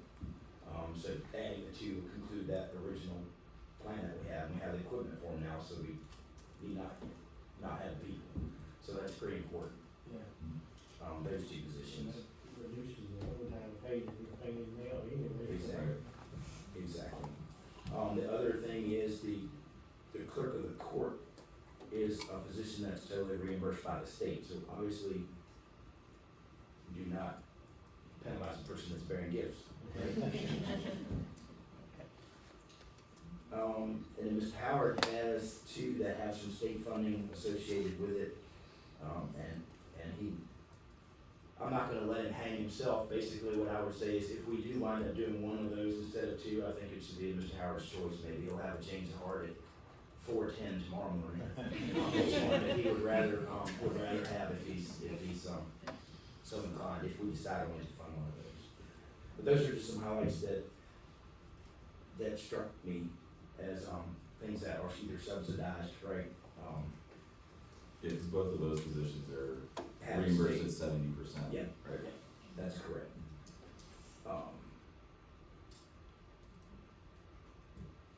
Personally, I, other than maybe those positions, I'm really not a fan of adding any more staff at the time other than those positions, whether they're self-funding or not. I don't believe that anything's self-funding in government. That's just my personal opinion. But what really scares me is if it's fee generated and there's a downturn, then we're faced with either carrying it or laying people off. And that's just something that I don't wanna do. That's something that I just don't wanna do at all. Government grabs money here and spends money here, right? So it winds up washing itself out. If you grab any of that revenue and spend it as a fee or as an income, you're still losing it somewhere else. Yeah. And you're still increasing the size of your staff, which does cost in the long run by people. So, and that's just my opinion, but I'm not in favor of any other positions except the ones we talked about here today. So, just to make sure I'm confirming the same as your list, you said the 2 paramedic positions, the office clerk, and then the family program specialist and potentially benefit program specialist. That was my initial thought. And what I mean is when we go line by line, like there's a couple other things that are gonna just keep coming up, you know, cause there's like a staff added to that you know, that department, and raises is another thing we gotta talk about, cause that's in every single department. The only one I'm not sure about, my understanding of it, not saying I'm not sure about the position, is, and you were saying the fees, right? Is the stormwater inspector, is that under that category, what you're talking about, just the Yeah, way? it is fee generated, that is one that is very possible to look at after, I think what I wanna do is establish some kind of dollar Okay, and find out where our money is, and then add back if we can. just, my understanding from the funding for that one is that the stormwater money goes into a specific spot, right? And then that's the only thing that they can spend it on is stormwater, or am I confusing that with something else? I'm not aware of that. I know in that particular position, it is very, it has a lot of deadlines, and it has a lot of moving parts, and that would be one that we could support, whether we pay for it or they pay for itself, because, we are not catching some of the things that we need to catch with that position. Not for any fault of the individuals, it's just that it's just not enough time. But I would rather look at it without it and say, okay, we have this amount of money, you know what I mean, like, how do we feel about it? Okay. If you guys are good with that. I just think it gets it back simple. See what it comes out at the end, and then we can always go back. So, The finance team understand where we're going with that. And that's what I'm trying to figure out, because when you said the fees and stuff, so the two on here that I thought had potential, like revenue from the department that is essentially paying for them was the stormwater one. And then, and again, correct me if I'm wrong, the senior accountant for the water and sewer, since that's like from the water, the sewer budget, right, where they're doing that through their rate fees and, Yeah, that's true. okay, alright, so when we get there, that's what I'm trying to figure out is, where's the money coming from, where's it going? Right. If they're coming from that department. Yes. How do you feel about the one position for the sheriff? I don't have a problem with it. All I was trying to do is establish a baseline, Yeah. and then go back. The complication that I have with the sheriff's office is that capital improvement project is lingering around. And it's a lot of money now, right? It's not 200 grand like it was before. So like, do we do that? Cause we had discussed financing that, cause it is a capital project, right? It is expensive. What's the debt service of that, right? And then how would that lay back in? Okay. So I'm not opposed to it at all. I'm looking at for me, it's numbers. Big number. Big numbers. That capital improvement on the remodeling of the sheriff's office from 200. 800. Yeah, and probably $1 million after what we heard the other day. More. Right. Well, So if we choose that, I mean, it's gonna be a year we can't do what everything we want, basically. Yeah, sure. But I do think that one is absolutely headed for some financing. If we decide to do it. But we can't discount the fact that it's a pretty big cost, so it has to somewhere be reflected in the you know what I mean, in the budget allocation for that office. So that construction is beginning pretty soon, am I right, Ms. Sheffield? They're waiting on us. They're waiting for us to approve it, yeah. We're ready to go. You got it. Okay. Yeah, I was just trying to track on what we're trying to accomplish as far as, so we're not discounting any of the positions, it's looking at the numbers from each of I the mean, these are the departments. ones I think that we know we gotta do. You got it. Right, Okay. And Then then, we have top priority. top priorities, exactly. Right, yeah, I was just making sure I didn't hear like a no across the Yeah, board. then we go back and say, all right, here we are, we found this much money, whatever. Okay, that's one good. The other, thing is on page, the raise, Ms. Shepherd, what page is the raise on? I don't have that written down, cause that's gonna show up in every single line item budget, and it's advertised at 4%. And we haven't done that in the past, I think we've done 3% every year since actually, we've been here, so what's the board's pleasure on that? 18. I know we're saving paper, but I can't stand when it's on the backside because I look like I'm having a fight with my Sorry. Oh, that's all right. I Because know actually, why we do it. you guys but are it's swamped with embarrassing. paper, I was Yeah. trying to keep the pile down. I'm scared I'm gonna throw it at everybody. I would love to give them more, but I think with the state that we're in this year financially, we might go back in at least to 3. Yeah. Things like, we all appreciate their work, don't get us wrong with that, but financially, we've got to balance this budget with what we've got. Yep. And there's not a whole lot there, we have lots of requests. I do understand that perspective. I'll just argue for the other side, is that I believe right now, like COLA, right, which is the cost of living increase, and inflation is like 2.8, like, or at least that's the last time I saw it online, so with 3%, that, You're keeping up. and that's it, you know what I mean, so, I do just wanna express that, they all do a lot of hard work and everything like that, and it helps people. The other problem you run into is if you don't have any increase above the COLA, and anybody that knows better than me, correct me if I'm wrong, but if you don't do that, then people don't continue to increase, then we end up falling further and further behind what that same position in another county, it starts to make it more attractive for them to leave, right? So I wanna Totally understand. think about those things as well, long term. One thing about these budgets is year to year. Right, and I understand we're looking at this year, but I'm also trying to make sure that we think about, Hopefully, what is this gonna do? make it work this year, and then next year we may have enough to go some more next year or something. It's one of those, not that like she said, I would love to give everybody the 4%. Love to give everybody 10%, right? But Oh, yeah. Hey, there you go. That's it.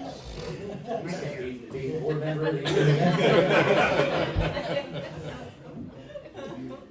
anyway, so that's, Yeah. I'm just make sure we. I mean, I think for consistency, we should put the 3 in. It's consistent with what we've done for the last 2 years. And across everything. And then again, once we look at all our money, Yeah. I'm just using that as a, I Sure. don't believe we're gonna have all that money. But I would like to be consistent with everything. Problem with that. You good? Are we gonna talk? No, I'm not gonna say anything about tax rate this evening. Not this evening. We're trying to find money now. Yeah. We're trying to build the cow now. The other thing, that goes across multiple budgets would be page 45 on Ms. Shaffrick's, presentation yesterday, which is vehicles. I would propose that we get rid of all the vehicles this year, and step out of the life cycle. I understand why we buy vehicles, and I understand why we replace vehicles, and I understand that you don't wanna do it for very long. That is actually my business that I deal with every day. But in this particular case, with the kind of revenue that we're looking for, it looks to be like $700,000, so, I think we need to abandon that for this year. Then, do we have a maintenance schedule on the vehicle? We do. So, Oh, yeah, it's the maintenance schedule that they allotted so many for so many years anyway, Yeah. at some point. Yep. Are these additional to that? Or is this what they're? I would say they're replacements in some aspects, probably the sheriff, probably the schools.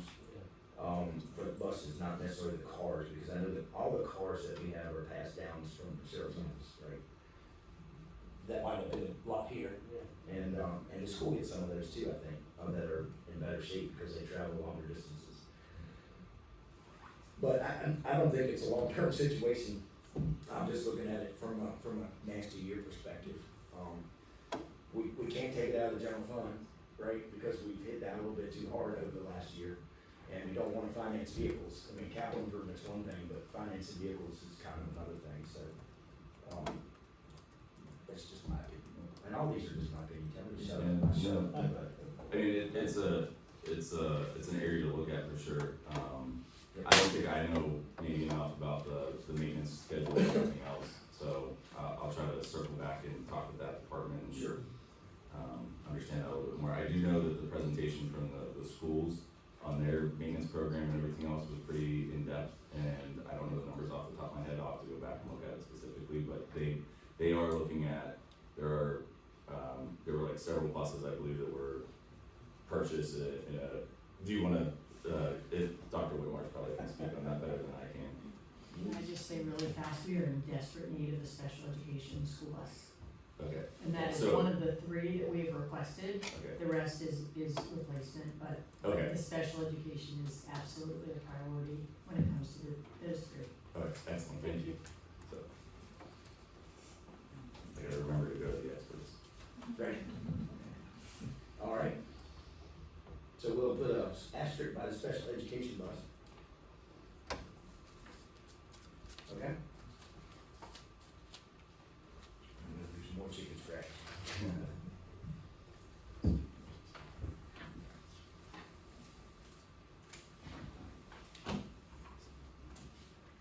I think that's it.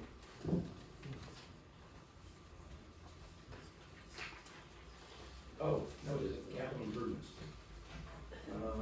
That's page 42 on Ms. Jeffers' presentation.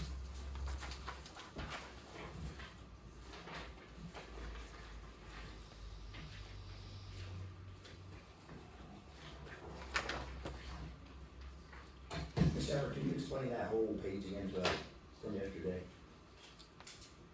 What'd you say, 42? I'm trying to keep track Yeah, of your. 42. All right, so on the CIP stuff, so Yeah. to be able to do the upgrade of the sheriff's, building, now that DSS is gone and the extension office is gone, we had 300,000, just a little bit under 300,000, but for simplicity, 300,000, and they need 400,000 more to finish the improvements.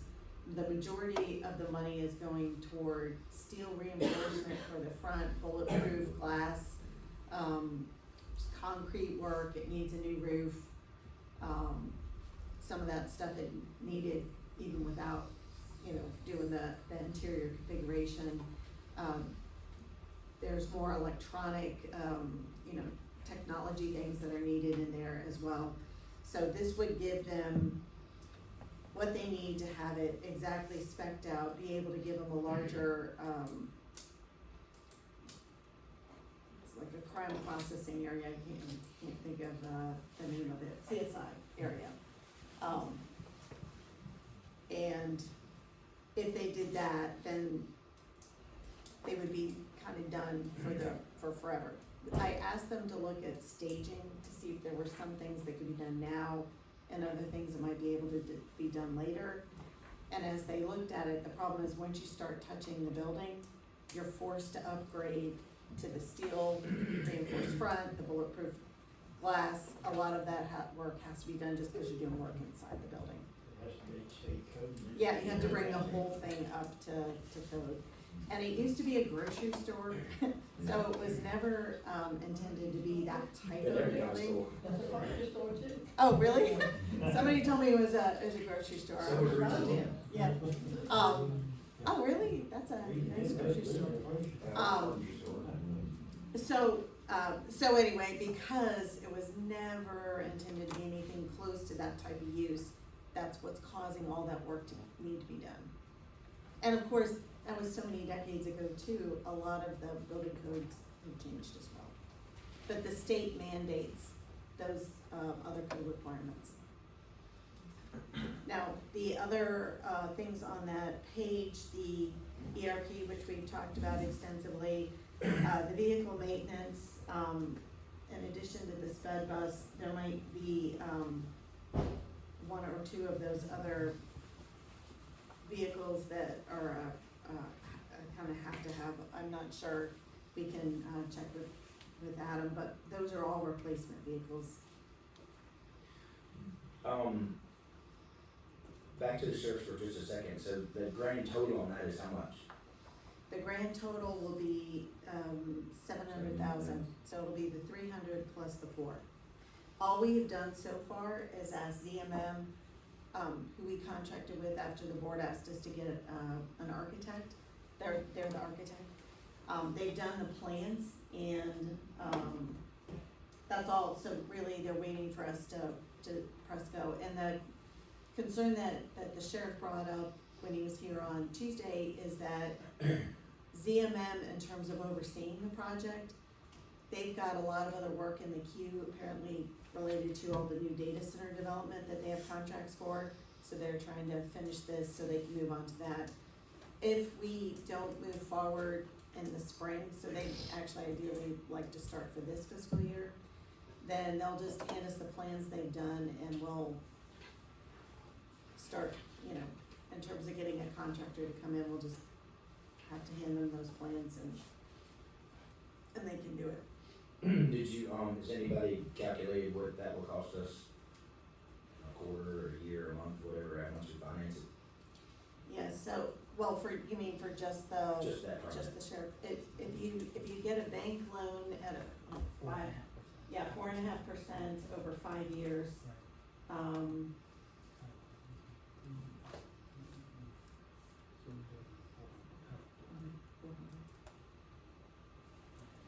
to whip out the financial calculator. I can get that, I have an app on my phone that So at I least can tell you, but it's less than 100,000. Yeah. About 120 a year, probably. It's for probably $1 right million. around 100 if you're doing over 5 years. Okay. But I remember doing it before, it was like just under 100, but I can do that calculation real quick, cause I have, 84,000. Okay. And I know the water and sewer, bonds stuff, I know that has to show up on that, but like, that's already taken care of. That- Actually, in fact, it was Davenport, our financial advisors, we called and asked them, you know, what's that gonna do? Cause we don't wanna do anything to, you know, like, how much could we borrow? Right. And at that time, we were like, up to the maximum amount, if you, to be able to tell you if you wanna do your whole CIP. They didn't see any problem with that, and it doesn't reach that, debt, percentage that we can't go over, so we're still good on the debt side.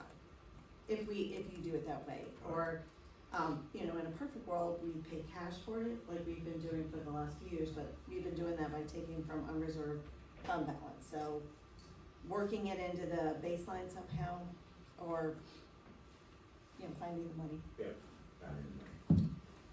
The vehicle maintenance for 700, does that include the 150 for the lift?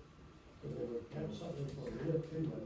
No, that's just. No, that was the grant Yeah. that Terry's writing. Right, so we don't even have to allocate anything for that, cause It's only that 20. That's just not vehicles, that's 704-518. And Is the that water the and sewer, same as the water and sewer is the bond issuance. Right. That's on it. Right, exactly. Well, again, I just think, other than obviously the water and sewer, I just think that those top three, we just need to kind of show for a minute until we go through everything, and then just make sure we go back over that, okay? That's what I'm trying to say, let's not forget it. That's why I was using, Excel to keep track of it, cause you're gonna ask me, where are we at, and I need to be able to give you a number. The biggest problem is the chicken scratch on this end, so, I told you you can't read my handwriting, so I'm using no, Excel. I'm talking about mine. All right. So there's a synopsis sheet here, and, a gigantic three-room binder. So let's look at the gigantic. Unless y'all wanna try to use the sheet. So Shepard, do you wanna, explain that sheet that you just gave us? Sure. So what I did, because it's easier for me, because my handwriting is, I'm sure, worse than yours. And also it's easier to keep checking the totals and the math. What I did is at the top, I just let you know, there's things that were not funded. In case you wanna go back and revisit them, and there are things, you know, like those positions that weren't funded. We did go into EMS and take $155,000 out of that budget, to be able to help offset the cost of the new positions. Likewise in the sheriff, but, I've also been informed, and you should know, that the money that we took from uniforms, he needs 4 ballistic vests that have to be replaced on an every few years basis, so he would like that money back. We did take some money out of fuel to be able to help offset the position for, the vehicle maintenance, that was the additional, auto mechanic. And it was the fuel and the vehicle maintenance money that we took to offset So we that. should probably put the fuel back in. Yeah, well, I did that before last, how many weeks, it's just been, 1 week. 1 week. it's not even been a week, alright, so I didn't know that was gonna be a thing, so, but yeah, I think you're right about the fuel limit, that's why that's actually what prompted me to make this part of the list, because we need to, I just mentioned that Yes. through our cuts, our contingency's down to about, we have 0 left. So, I don't know where to, if we wanna put money back into fuel, we don't know where to get it from right at this point in time. Just have to take it from something that's been proposed. Right. Yeah. Right.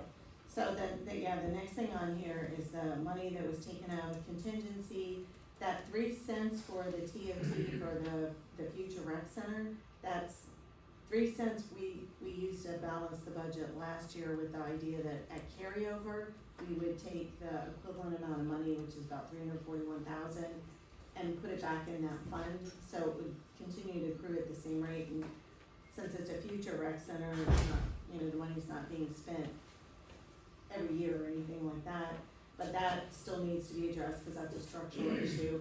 The CIP projects, I just plugged $1 million in there, cause, there's a lot of stuff that I didn't wanna get too into it, cause I figured the answer was gonna be we're not doing them, so, and a park master plan. And then we did fund some inflationary increases, and I took the time to go figure out what that was. The 4% salary, which we would then go and adjust, as you said, there's $200,000 that we put in the budget for economic development, and that was to be able to provide money, or loans really, to existing landowners to help them do the due diligence and the site assessment and get their land up to a higher tier, so that as AstraZeneca and Merck, all these are great opportunities with other businesses to be able to keep from being passed over, because we get passed over, people want, they want land that's further along in terms of how well it's developed, and as those landowners sell and pay us back, then we would, with interest, then we would use that money to loan to other people. And that's a way of helping people who are land rich and cash poor be able to get the maximum amount of money for the land, which we want for them, but we also want land to be available at a higher tier. And then the new positions. And so what I did is I went through each budget, since I knew we were gonna be doing this exercise, and just summarized exactly if there was an increase. I noted the increase. I didn't put the decrease, cause really what you're looking for is money, so it doesn't help for me to point out where there's a decrease. What we're looking for is where there's an increase. And then a summary of why that increase was there. So as you go through, it kinda helps focus on, what does this mean again? And I knew we'd be doing that fast, so that's why, I went and did this along the way. So, Board of Supervisors, you're like, why is our budget going up? It's because of that fire coordinator. So if you took the position out, then that would obviously change math. My budget went down slightly, so I just put nothing there. County attorney, we, had to add in $115,000 for additional money for lawsuits. And then as you go down, you can see, I just marked inflationary. The other big thing that's new, but it's a every other year thing, is we do a reassessment, and that costs about $200,000. We always had $20,000 in there for other purposes, but that's why there's all of a sudden, it's gonna look like a ginormous increase, but it's because we only do the assessment every other year. And this is coming up into the year where we would do it. And then, as and I've mentioned before, we have these 3 SROs, the grant funding expired. We are applying for a continuation or emergency extension of it. We have been told if we get it, it would probably only be for the high school, but we don't know, we might get all of it. But we still have to program in that money. And that was $204,000 there, plus the new deputy that you'll see in the sheriff's budget. So we already plugged into everybody's budget what we did to balance, so that you can see where it is. So as you're taking things out, these are where the savings show up. So I don't know if you wanted to go through the book, or we can use my sheet if you want. We'll use your sheet first. Okay. The first question I have, if contingency's down to anything, and we seem to be having a rash of these lawsuits against the county for basically the fact that people don't agree with our decisions at this point, none of them have been successful. Well, we're up to $115,000, so where will we get more of that if this trend continues? Well, I put the 115 right in the county attorney's budget. Now I'm talking about if it goes above that, Oh, if it, well, cause we do have a new one that would possibly need to defend. You know, we're quick approaching the penny on the levy for frivolous lawsuits, so. So that.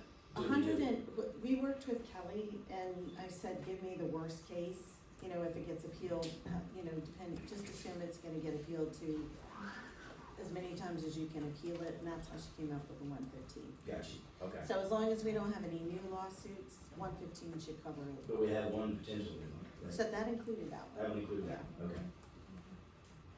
All right, well, let's hope it stays there, or better yet, let's just stay out of court. Cause that's just a terrible piece of money. The reassessment, do you guys just put like 90 in a year, or you just always do it like every 2 years like that? So it's either 20,000 or 200,000 every Okay. other year. Every other Literally. year. So last year, when you're looking year over year, it's like, wow, why is it 900 or whatever percent increase? 900%, Probably like 1,000% or 900%, or it's because we didn't do a reassessment this year, but we need it for next year. Okay. Other questions? Office sheet? There is a back. Yeah. There's always a back. The book can't be I'm this sorry, thick. I like to print on both sides because I try to keep the amount of paper down. I'm sorry, I won't do that for you guys anymore. No, it's already on this one, but there's only one sheet. You can't get into a fight with it. Also, I very much hate having the staple paper, so if I can get away with one sheet. On the other side, you know, On the sheriff, the increase of 373,561 in the parentheses, SRO funding 204,228. So explain that whole thing to us. alright, so, they have the largest budget, so I'm gonna flip to that tab. So the tab, the numbers that you see on the left are the tab, so it's tab 16.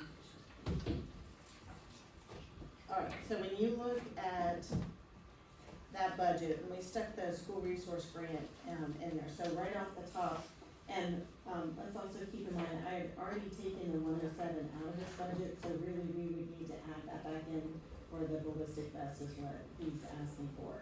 So it's actually, gonna be 480 something, just doing math real quick in my head, so. Was that,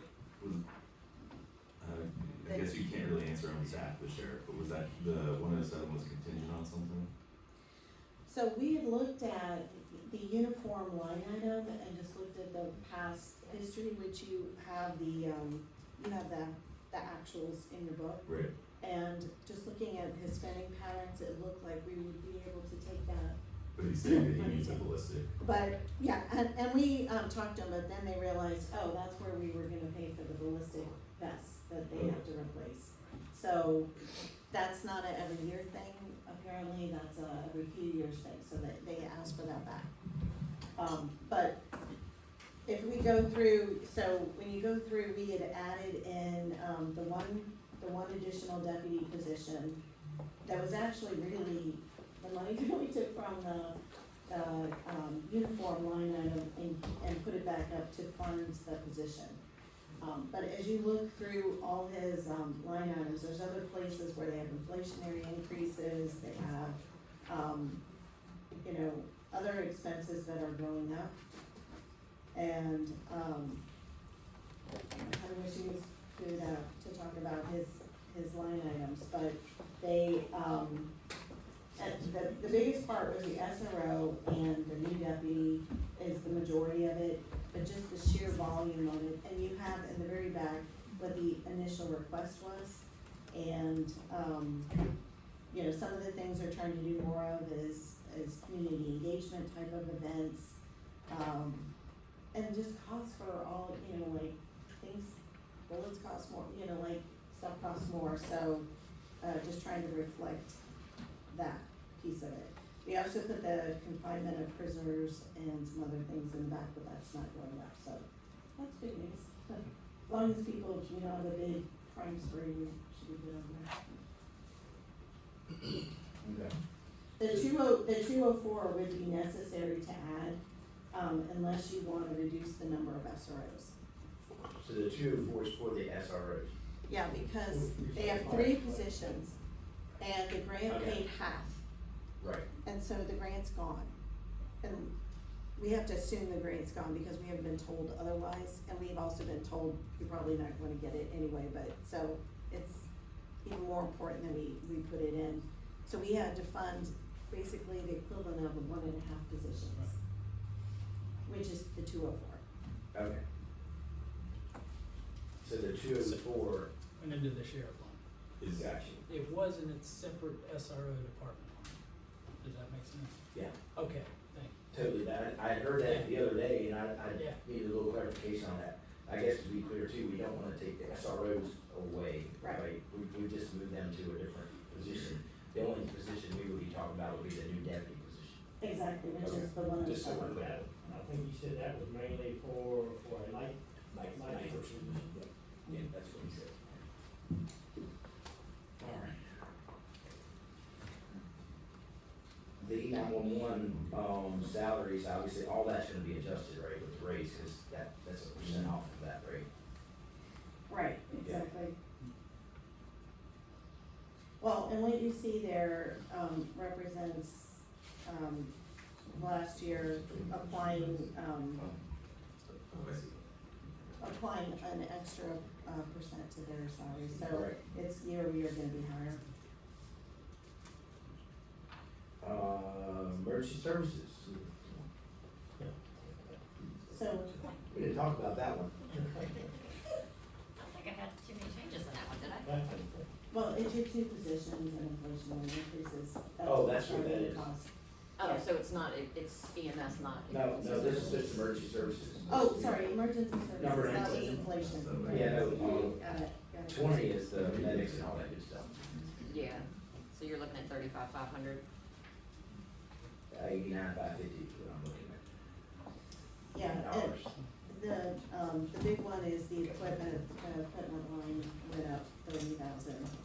Yeah, that was, some stuff for, the fire departments and some, new software for them. Which one was that? It should be line item 35,500, equipment. Yeah, the big driver of that was that, new equipment. Yeah, that was, that's, I think, the only increase. Had a very slight increase in 3310 because one of the, lease agreements is going up. I believe everything else stays the same, let me just double check.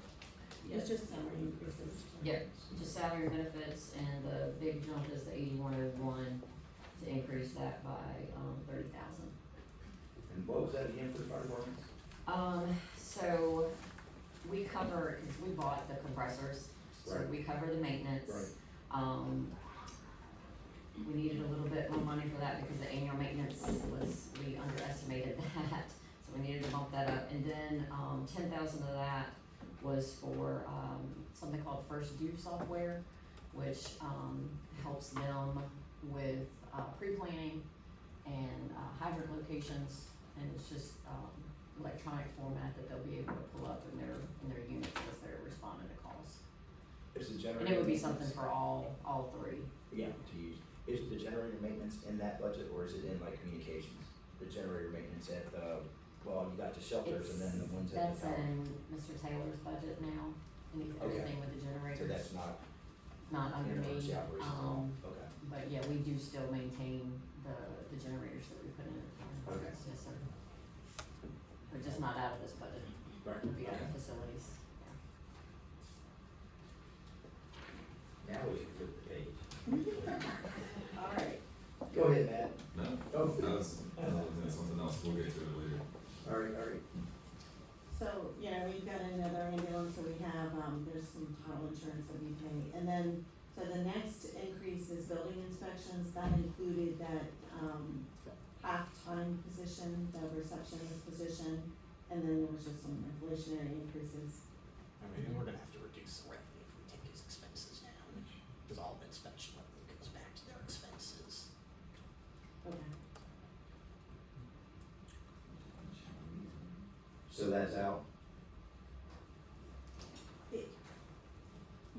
When you say that's out, you mean, The position, since we removed all those positions for them. well, yeah, we would reduce that expenditure, but also we have to reduce the revenue because that would be, So it's not, it has to stay in inflation. So it won't, yeah, since that goes back to building inspections, remember by code, it has to stay in that. Yeah, so that's what the plan was making, some stuff go back in that. Sorry. No, it's not, Midnight. it's just not being spent out, it's just, it sits there.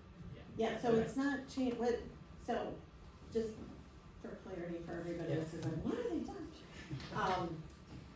Your point is well taken, and we've talked about this before, if it's, you know, the workload goes down because this is funded from the fees, and people aren't paying fees because they're not building anything, or building onto anything, then we would have the situation where we have a person that we don't have the revenue to support, so then we would have to tap the general fund. But for right now, taking that out will reduce the increase, but we also have to reduce the revenue, because that revenue wouldn't then be, Right. right, The current revenue is static for the department as it's done now, Right. except that if less people do more inspections, the revenue goes up, am I right? the revenue goes up, but we, in terms of balancing out for the general fund, We it won't can't- make we any can't pull it. difference, yeah. Yeah, we can't pull it into the general fund, it stays in the. Yeah. Okay. Yes. So things will be normal, right, basically the way. It's they just are. basically a wash. It's a you wash. know, yeah. Alright, and then, the animal shelter, they have some inflationary increases, other agencies, which, remind me who those other agencies are, those are, Piedmont, well, it's OAR and corrections, so there's just a really small increase for that. The supplement to the health department, they've requested an increase of, just short of 24,000, those are inflationary increases. That's, we have a contract with them, to pay that. The next one would be general property maintenance. They're asking for $56,700 increase, and it's the line items for inflationary increases, and, you know, most of what he's buying is the stuff that has been actually really escalating in costs, and I'm a little worried that that's actually under, but he would just adjust and, you know, just spend less money if he has less money. Litter grant, no change, vehicle maintenance had a new position, that they were requesting, but you guys have talked about not doing that. Say that again. The, vehicle maintenance, they had a, Auto technician. request for a new mechanic, and just noticed the numbers not showing up there. Vehicle maintenance. So that, She left the reduction off, right? yeah, and we did reduce, you know, like, we did look to reduce, oh, the reason why there's nothing there is because we had taken money out of fuel, which we just talked about, putting that back in. And, also some other, vehicle maintenance money that, based on, the spending patterns looked like that was safe to adjust, $50,000. So there was really no increase he would, you know, ultimately be asking for, because, the position was gonna be offset by the reductions that we took out of the budget. So not funding the position actually adds in that amount of money. The 60,000 for the fuel, Yeah. is that what you're saying? Yeah, Yeah, so it's still because becomes, that's not gonna go. if you wanna add the fuel in, then it becomes a wash. It was a mechanic. The mechanic for maintenance, okay. Audit technician. Yeah, audit technician. Yeah, audit technician. And then, so is that, so let me just ask for clarity, is that what you wanna do, is put fuel in? Yeah, I think we better do that, Okay, cause that's just gonna be something that, we have to deal with at a later time. Cause that won't last long. Parks and Rec had actually just a very, very slight decrease in their costs, so there's nothing listed there. Libraries, which were part of the regional library, had an increase of 51,588. We still put in the money for that Dolly Parton Imagination Library, 4,500, if you wanna continue funding that. Was that the first year we did it, was this year? Yes, The library was just subject to the contract? there's no contract, you just gave them money this year, and, they requested the same amount for this fiscal, this coming fiscal year. That was the program where they send books to every child, you get like 5 books a year, I think, depending on your age. No, that's the 4,500. That's it. 51,558, the library itself. Yeah, that's for the, Jefferson. Yeah, but that's by contract, right? That's by Yes. agreement. Yes. Okay, that's what I was talking Yes, about. sorry. No, no, sorry. So does that mean you can't? And most of that is for healthcare costs for the staff at the library, cause everybody's seeing a tremendous increase of healthcare. And by the way, that's also built into all these numbers as well, so we just, I guess, we planned for, we thought worst case scenario 15%, and we got a bill that was exactly 15%, so it just It'll figure ended up itself out. being that, just working out that way. Planning and zoning has an increase of, 95,996. They have a big project, and I can actually let Jen talk to it, converting paper files to electronic, and then they're putting a binding cost for it out. So,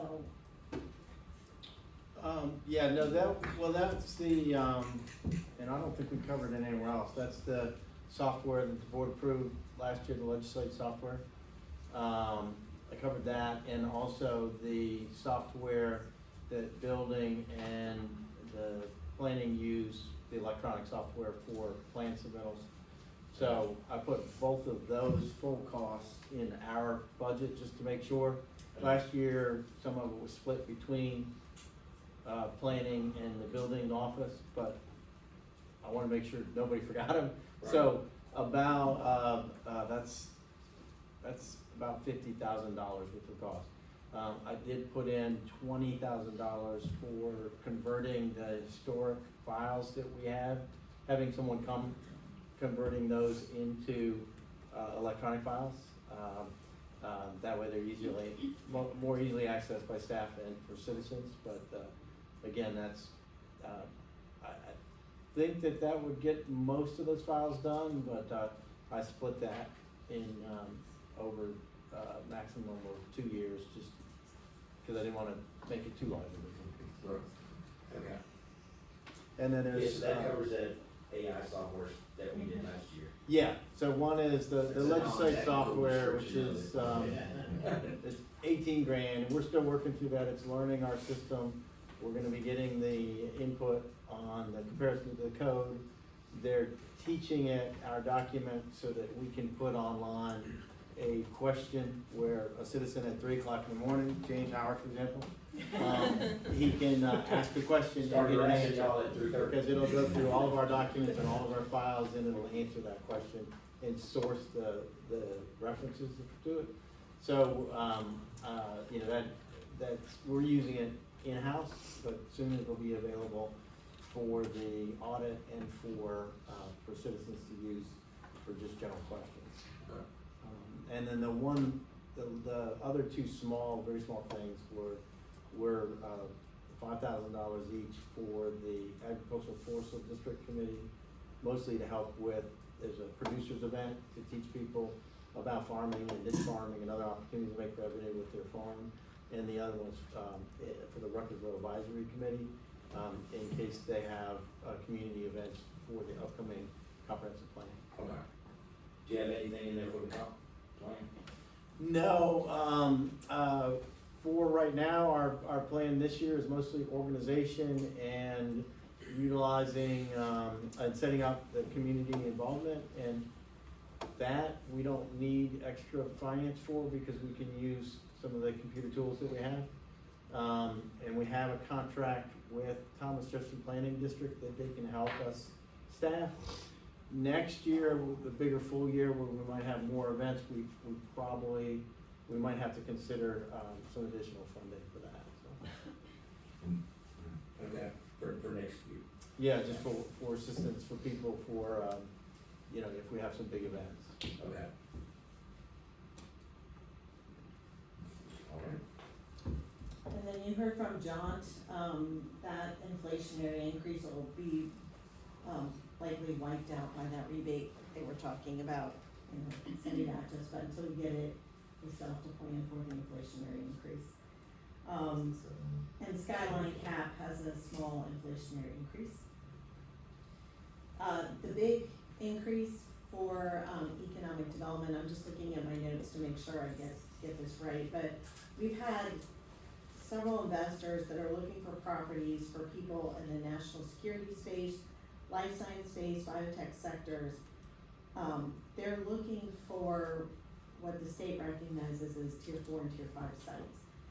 And they made it clear that they're not passing along, like they're passing on Greene County properties, unless we can provide higher tiered sites. So, the proposal is to take $200,000. Actually, we're giving the $200,000 because, with Wawa coming online, they're bringing in just a little bit over 200,000. Take that new revenue and create the self-sustaining fund that will be administered through, EDA, where it will be to support site readiness efforts, and landowners would repay these loans, and the funds would revolve to support future properties, so it would create a sustainable, replenishing program, and our return on investment would be realized through increased tax revenues as we get, more development that happens, commercial development that happens. So this would only be for commercial development, this would not be for residential or, anything like that. So if we had even one single commercially viable property, then we would recoup that revenue. The issue is, we wouldn't recoup that revenue in the same year as we were doing this program, because it takes a while to get the, land up to speed. So that's where that proposal came from. What would we do if we didn't give that money and somebody came and requested it? We just take it out of the general fund on an individual basis? Well, it's $100,000, so it'd be really hard, that's probably how much they would need to do the soil work, So that means you can only help 2 people? Yeah, well, there are 2 people who are interested, and, we've been actually trying to contact landowners. Not everybody wants to sell or, develop their land right now, so, it's kind of a pilot program and a concept from the people who really wanna do it to landowners who really wanna do it. I think the board needs to still stay in control of that, because we do need to set the parameters of that kind of program anyway. I don't want to do that with an outside agency. I want us to have control of what we're doing, because a lot of the things that bother us, that I've heard in arguments, we don't wanna take one person's tax money and subsidize another business that's competing against them. And that seems to happen a lot, so we have to be really careful with that. I would like for the board to stand with that. So to have the, Not because the program can be structured anyway, it's not like it's you have to do it this way kind of program. But your point's well taken, so we'll leave the money, but we need to restructure the program, is that what I'm hearing, or you wanna put it aside and still think about it? I'd rather just put that money somewhere else for now, Okay. and we can pull from it if we develop a program. Well, you Or could when put we it in develop programs. contingency, for example, You can put it there. cause if you that's want it. controlled by you. Yeah, that's what I want, that's what I want. I agree with that, I think we need to have the same, and come forward, like special use permit, Right. basically, and Right. let us inquire more. It's very sticky, it sounds like a great idea out As a there, whole, but it gets really crazy really fast. There's nothing wrong with doing it, and it's how you get people to do it, but that's the first I've heard of it coming from a different agency other than Board of Supervisors. Well, yeah, There are other places that do very similar things, and it's always done through the Economic Development Authority, so that's why this was developed like this. And it was kind of a last minute, very last minute thing. It was a proposal from, late January, so it's not like they've been working on this for years and just keep Yeah. forward with it. I guess that's my problem, it's not well thought out, and it's got a lot of details in it that need to be well thought out. Well, and I apologize to the EDA because I'm probably That's doing a what I was terrible gonna job ask. Yeah, explaining Hearing- it. hearing They from did them. write, like that. Yeah, we have a 4-page narrative thing, here. yeah. yeah. So, So, any, deficiencies on that, I will take the blame for. Stormwater is the next one. They're asking, it's the new position that we've already talked about. Soil and water contributions going up about 1,500, those are typically just the inflationary increases. Cooperative extension, same, 2,400. We do have a large amount of money for the Route 670, project that we are locally administering for VDOT, so that money's really just passing through us to go to the contractor that we hired. The non-departmental, that's where a huge decrease is, cause we wiped out contingency, but it sounds like we're putting 200 back in. And then debt service, there's slight decrease as stuff's been coming off debt, and part of that is the county up until, I guess 3 years ago, when we stopped borrowing money, there was always a revolving 3-year borrow for vehicles. And we stopped doing that, so that's come off, so now that debt's going down. And then big transfer out, we've programmed in the increase to schools, the 2.88 million. Social services, we've already talked about those 2 positions. CSA, we talked about those 2 positions. That increase is 500, but it's offset by state funding, so the county portion's 230. That's why you see that bigger number. Solid waste, that's, the transfer station. They have contractual increases, but, that's not general fund. And then we heard from Mr. Hucknall on the water, fund. Sewer, actually, the budget that they submitted, actually has a slight decrease with a slight increase with the water fund because of that new position. And then, you see the water debt there. Can I ask you, about 57? Sure. Sewer fund debt, I was looking at that and, but it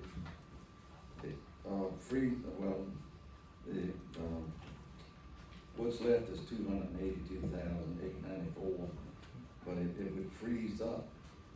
It freezes up $1,011,000 something like $2. I don't, I'm running to the microphone here. Probably. Believe what that is we should have a celebration, it's almost the 30-year anniversary of the wastewater plant, which means the 30-year debt is finishing. That was all accounted for in our financial analysis. Believe me, if anything, it dovetails nicely with that debt. I should say, that debt drops off and it's replaced by the bigger debt through Okay. the reservoir. Yeah, no, it was all accounted for. Yeah. Clear as mud, just like the county audit. Thank you, Tom. Well, that's good that we actually paid something off, Well, not right? So we got, We got a AA bond rating because we do pay our debts. okay. What, you had said in our original workshop, rough number, 936 on new revenue. What, is that been tightened up any? Yes, Is that- absolutely, so I'll give you, I can see that they're pulling up the spreadsheet to be able to give you numbers. But what we ended up doing, typically, it's like almost April before we get what the new construction money adds. Cause it's not a reassessment year, so that nobody's value went up, but if you finished your basement, or you added on to your house, or did something like that, then you pay, your assessment goes up, and it's dealt with as you're getting your permits and stuff. And any new construction like what we're seeing in Creekside. Normally, we wait until all of that's entered into the Bright system, and the Commissioner of Revenue staff is fast and furiously putting that all in. And it takes a while, and we also work with, Pearson to help us with that too. But what Kim and I did is we looked at, in Creekside, the houses are pretty much the same cost. And we know exactly how many are going in, so the math was pretty easy for us to just do without waiting for Bright, to get it all into Bright. So we took those forecast amount, plus we took the time to go through all of them, and, well, not all of them, but we went through and we projected, we built a lot of that into the forecast, cause knowing how tight it was, we don't wanna wait till April. So we did more of a projection than we normally are able to give you at this time of the year. And that total increase number is,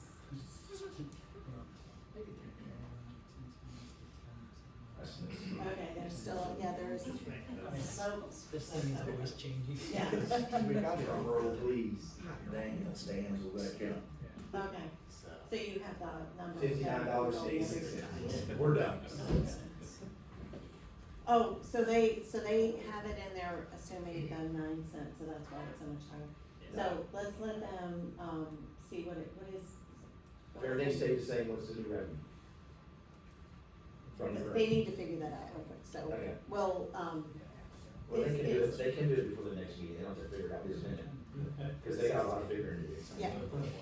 but it is more, but not as, it's so, I believe, I'm gonna say in the neighborhood of like 1.5 million. It's not right.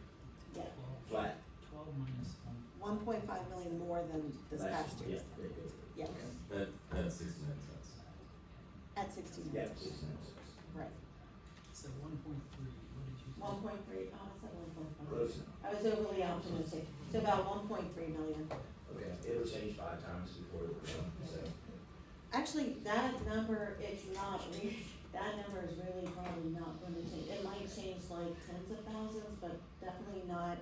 We've changed it hundreds of thousands of dollars in past years, and that won't be the case at all this year. Okay.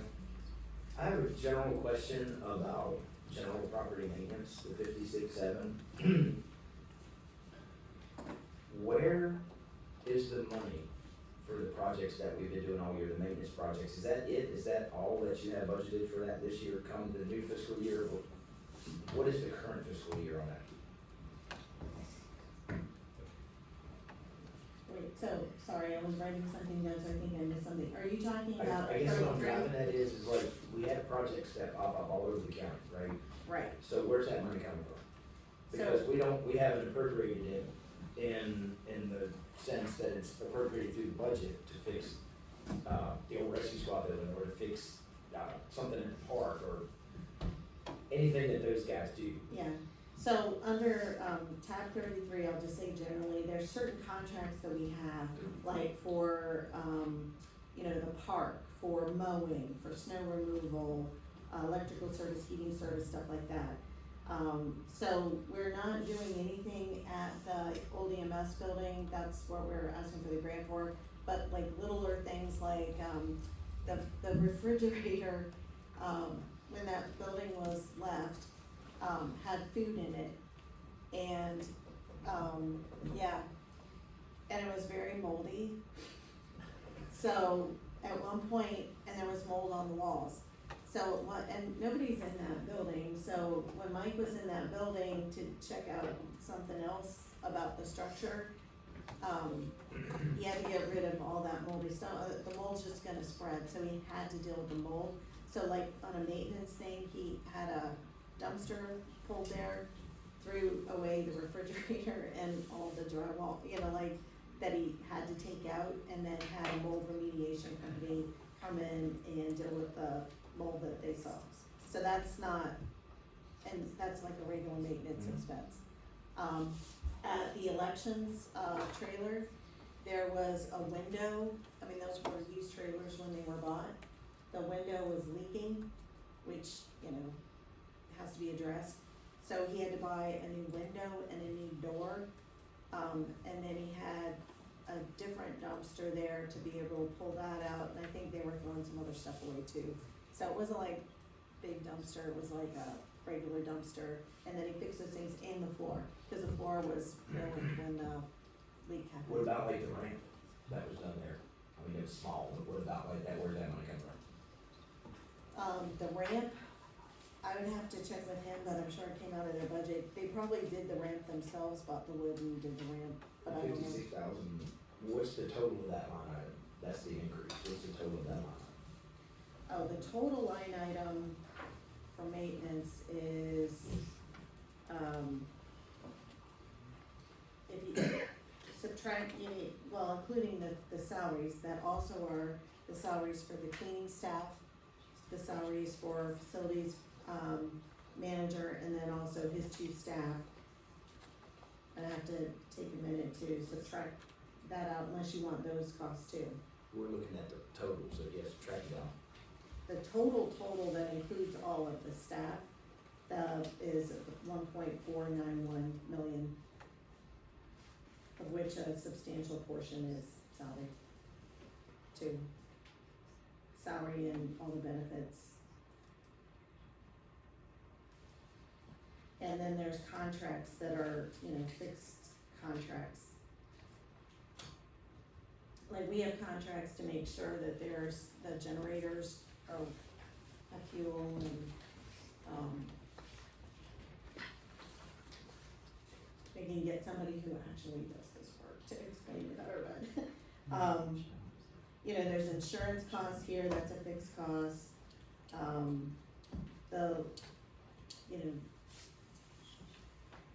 The landfill disposal fees, janitorial supplies.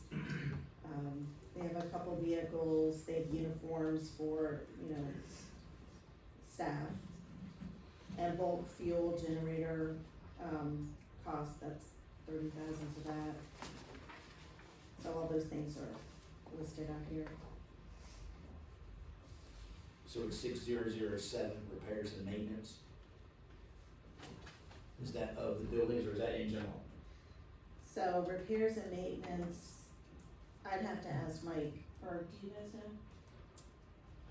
I mean, repairs and maintenance, it could be I'd have to look through the actual system to see exactly what vendors we're talking about for repair and maintenance.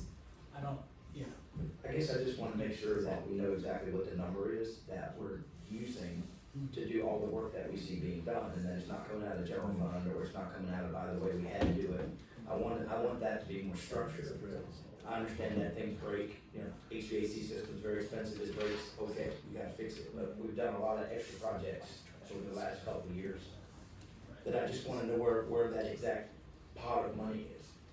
Now, is it in everybody's budget? Is it like the courthouse, for example, we need to do some work at the courthouse, where's that money? Is it in the courthouse? All that stuff's in Mike's budget. Right, so what's the number? Cause you got so many different,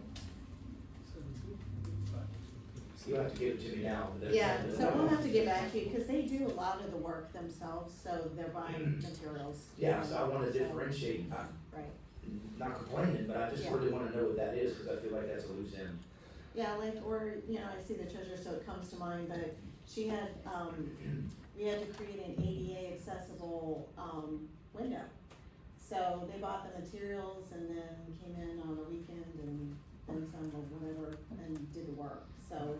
I still need to finish the work, but Huh? still need to finish that up, I'll send you.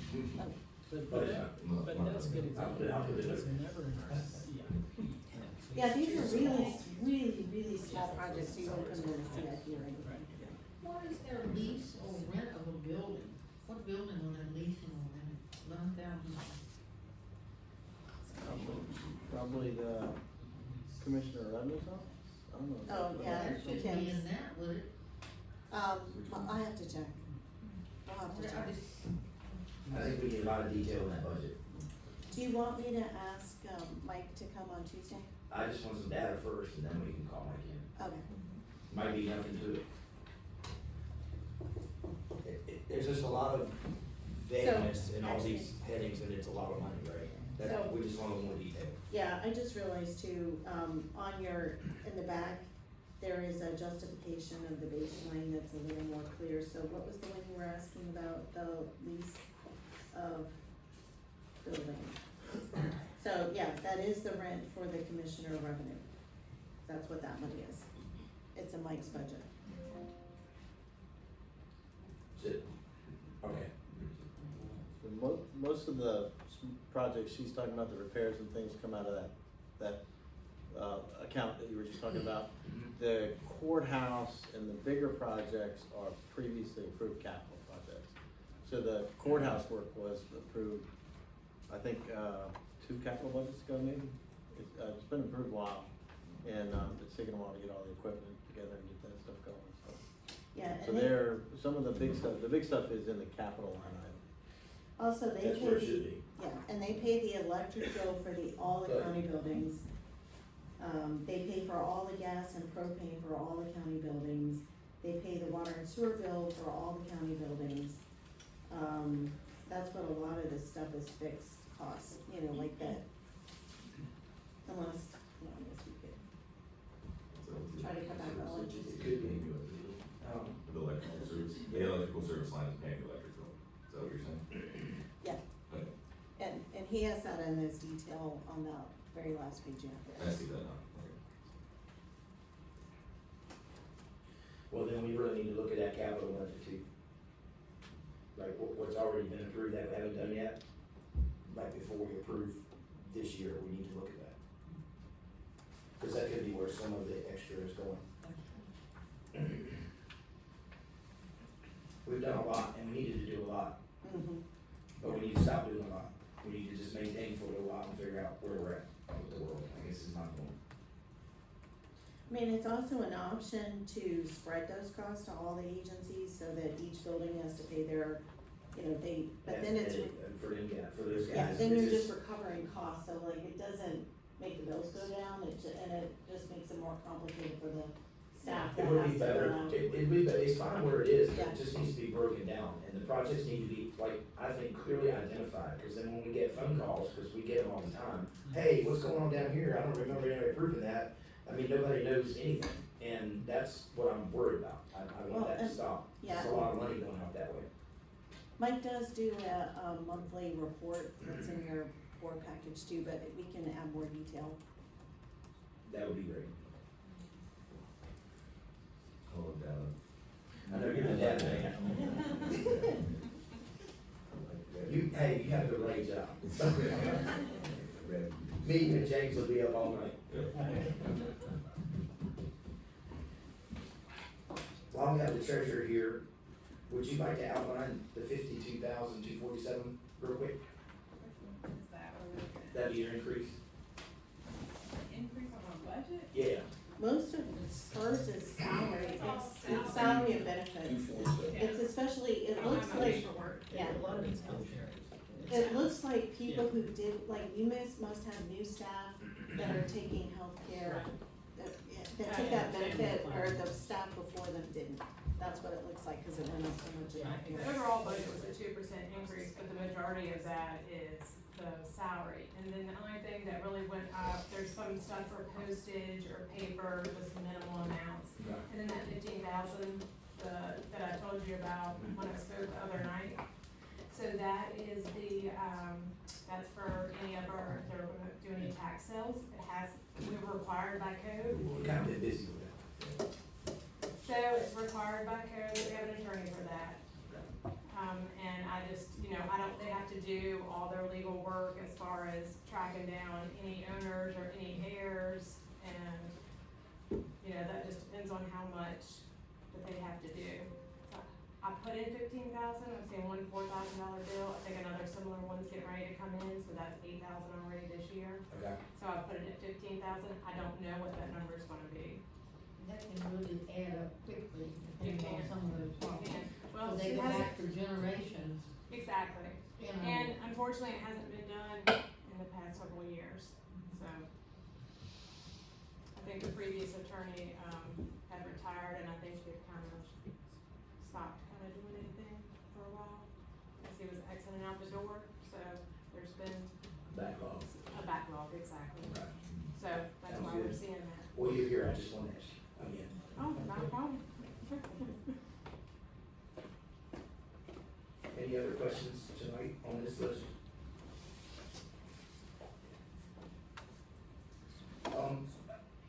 To recap my scribble, can you all get us a price on the, or Adam can get us a price on the, special education bus for next meeting?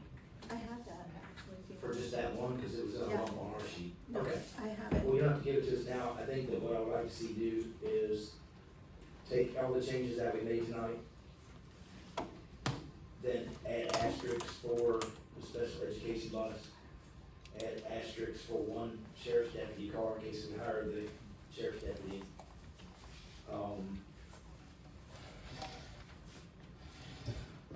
I would like for the sheriff to come to the next meeting and we go through his with him. Cause it's a big budget. I mean, Yeah, he was here. I know He he took a was. call in. Yeah. But I would like for him to come back on the 10th, so we can make sure we don't inadvertently do something we're not supposed to do there. And so we'll have a better grasp at all these numbers by the next meeting, see where we are. Yeah, it's so many changes that it's gonna be real hard for, I was trying to keep track of it on Excel and it's just in real time too hard, so I think we understand that. Yeah. We understand the updates, we'll go back and adjust. But we have time, and we have time as a board to go back through this stuff. I mean, Diane had a lot of time this week to really dig in, because we've been working hard. And maybe you could just email us. I was gonna say, Yeah, so we can digest it before the 10th. That's a great idea. I'll help do it, but we gotta get that finished Yeah, before tomorrow. very helpful. Okay, so Cooper, you're not, if I have to do it myself, we'll get it to you by tomorrow, it may be really late on Friday, but we'll get it to you so you have it for the weekend, okay? We'll email it. The weather should be really nice this weekend, but yeah, okay. Well, I'll be in here too. Real nice. We all, No, that's fine, I'm just kidding, but, that'd be great, and then this way we can absorb it, and when we come together on the 10th, we have a pretty short meeting, regular board meeting. And what we'll do is we'll go back into workshop immediately after the meeting, Okay. and stay a while, and then maybe we can get our stuff done. And we do have to set a tax rate no later than the 12th, which is Thursday. yeah, when we get the changes in, we'll be able to show you, I know also we asked the schools to talk about that reserve. Did you want them to talk about that? Not tonight, but I wanna get our stuff straight, and then I wanna do that separately, Okay. is what I would like. So do you want me That to works for just you. leave it at, 288, or do you want me to, for the projections that we show you for schools? I would think just take it out for now, so we You know, can, it's very easy to adjust that because since it's tied 100% to the real estate, it's very easy to change that. right, in you real just time. add it back in, I Right. think it's gonna be not confusing, but it's Exactly. gonna be very, I think we're just trying to figure out our spot first, see if we can raise any money, see what the new revenue is, see if we need to make more cuts, depending on what we wanna do. And we'll have that all finished up Tuesday night. Perfect, okay. And then we'll deal with, the school issue next, and then we'll set the, advertised rate, will be after that. This way it's kinda organized. Y'all go with that? You're looking at me funny. I'm trying to think, cause you just brought up the reserve fund, I gotta figure out what that is, so, Okay. yeah. Okay, perfect. Yeah. All right, Oh, on that, I did put, cause you had asked for a copy of the board, action in that packet that you had that the has, manila envelope. it's in there. Okay, perfect. We'll Along with review the that as minutes well. of the meeting, so you can see it there. Okay, sounds good. Well, everybody has their homework. Does anybody have anything to add tonight? Just thank you for everybody that came out, because it was a lot, and this is my first time, and having the experts in the room with me is helpful, so I appreciate that. Oh, Mr. Chairman, I forgot about the bill thing. Oh, sure, do that now. Okay. So the budget workshop, we're done with. Ms. Shafford's got a piece of legislation we need to talk about real quick. Do we need it? No, we're not adjourning yet. Okay. It's during. Yeah. Okay. So, We're good, we're good. I we got just this afternoon, something from David Blunt at, where's my glasses? Long day. I wasn't up at 3 in the morning, but we get up at 5, it's not my favorite. So there are two bills that have suddenly surged in terms of, looking like there's gonna be some actions taken soon, and they impact our budget, so I think it's, important to bring that up, because, I'm gonna ask you to, have me put together a response that, basically says what our position is on the bill, so not to presume what your position will be, but these two bills, curtail local authority and create substantial local fiscal impact by imposing mandatory collective bargaining on local government if a group employees, if a group of employees petition and vote to form a bargaining unit. And, so just some details, there's two different bills, but they're very similar. The things that aren't similar are stuff that are just like the administration of it, which who cares, but, the main thing is that, it eliminates the local option framework, which, currently exists now, where you would have to pass an ordinance allowing for collective bargaining, and then that's what kicks off the process. This just makes it mandatory, state administered collective bargaining system regardless of local governing body preferences or capacity.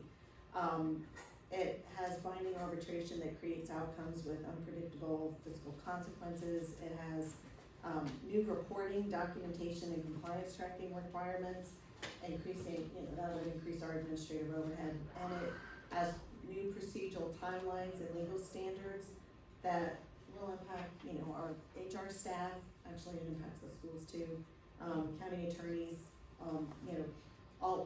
everybody that has to meet regardless of what our staffing capacity is. And local governments lose existing decision-making authority over labor relations policy, and they're creating a state organization to deal with it. So that's where the arbitration would take place, and the provisions would take effect July 1, 2028, which is not that far away. So 2 years from now, which isn't a lot of time to get all this organized, and I say this as someone who had to do this in another locality, it is so much more work than you think it is. And particularly in Virginia, because we haven't had mandatory collective bargaining, so it's a whole thing. So, would you like me to respond with cause they are collecting, TGPDC is collecting our, locality's thoughts. So how would you like me to respond, and if so, how would you like me to respond? Well, you have the most experience with it of anybody in the room, so I would like you to respond as strongly as you possibly can, that we're not interested in the state inflicting themselves on our day-to-day operations. They seem to be very interested in inflicting themselves on our day-to-day operations here lately.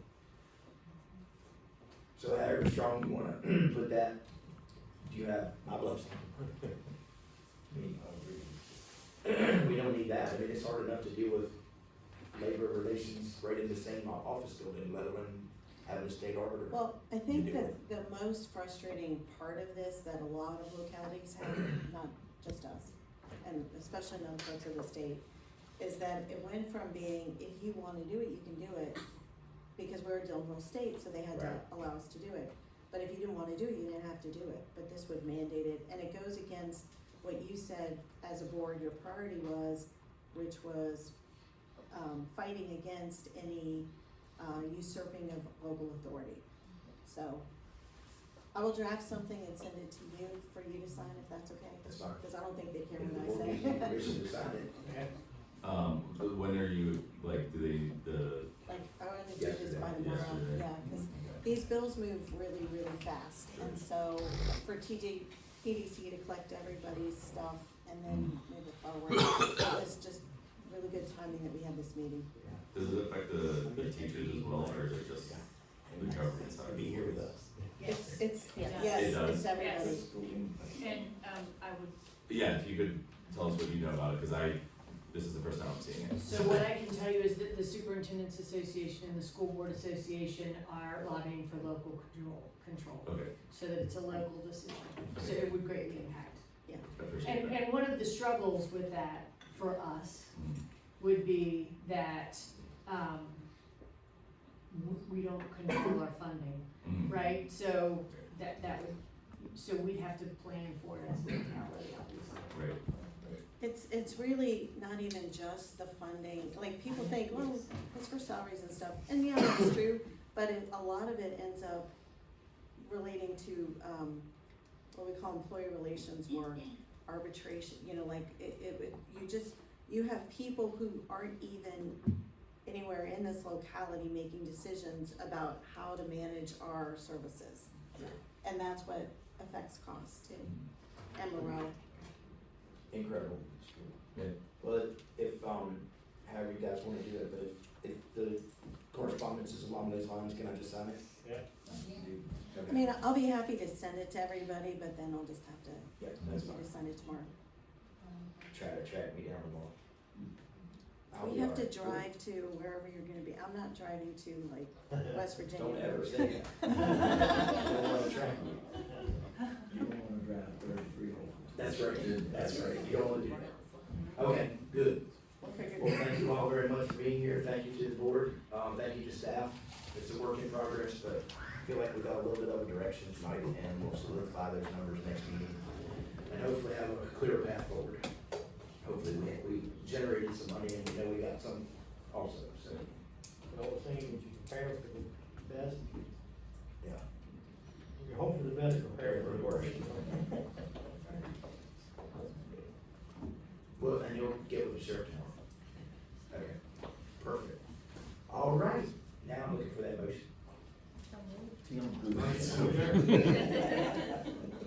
Second.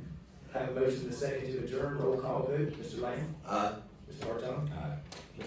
Gould, Ms. Durham, and Chair votes aye.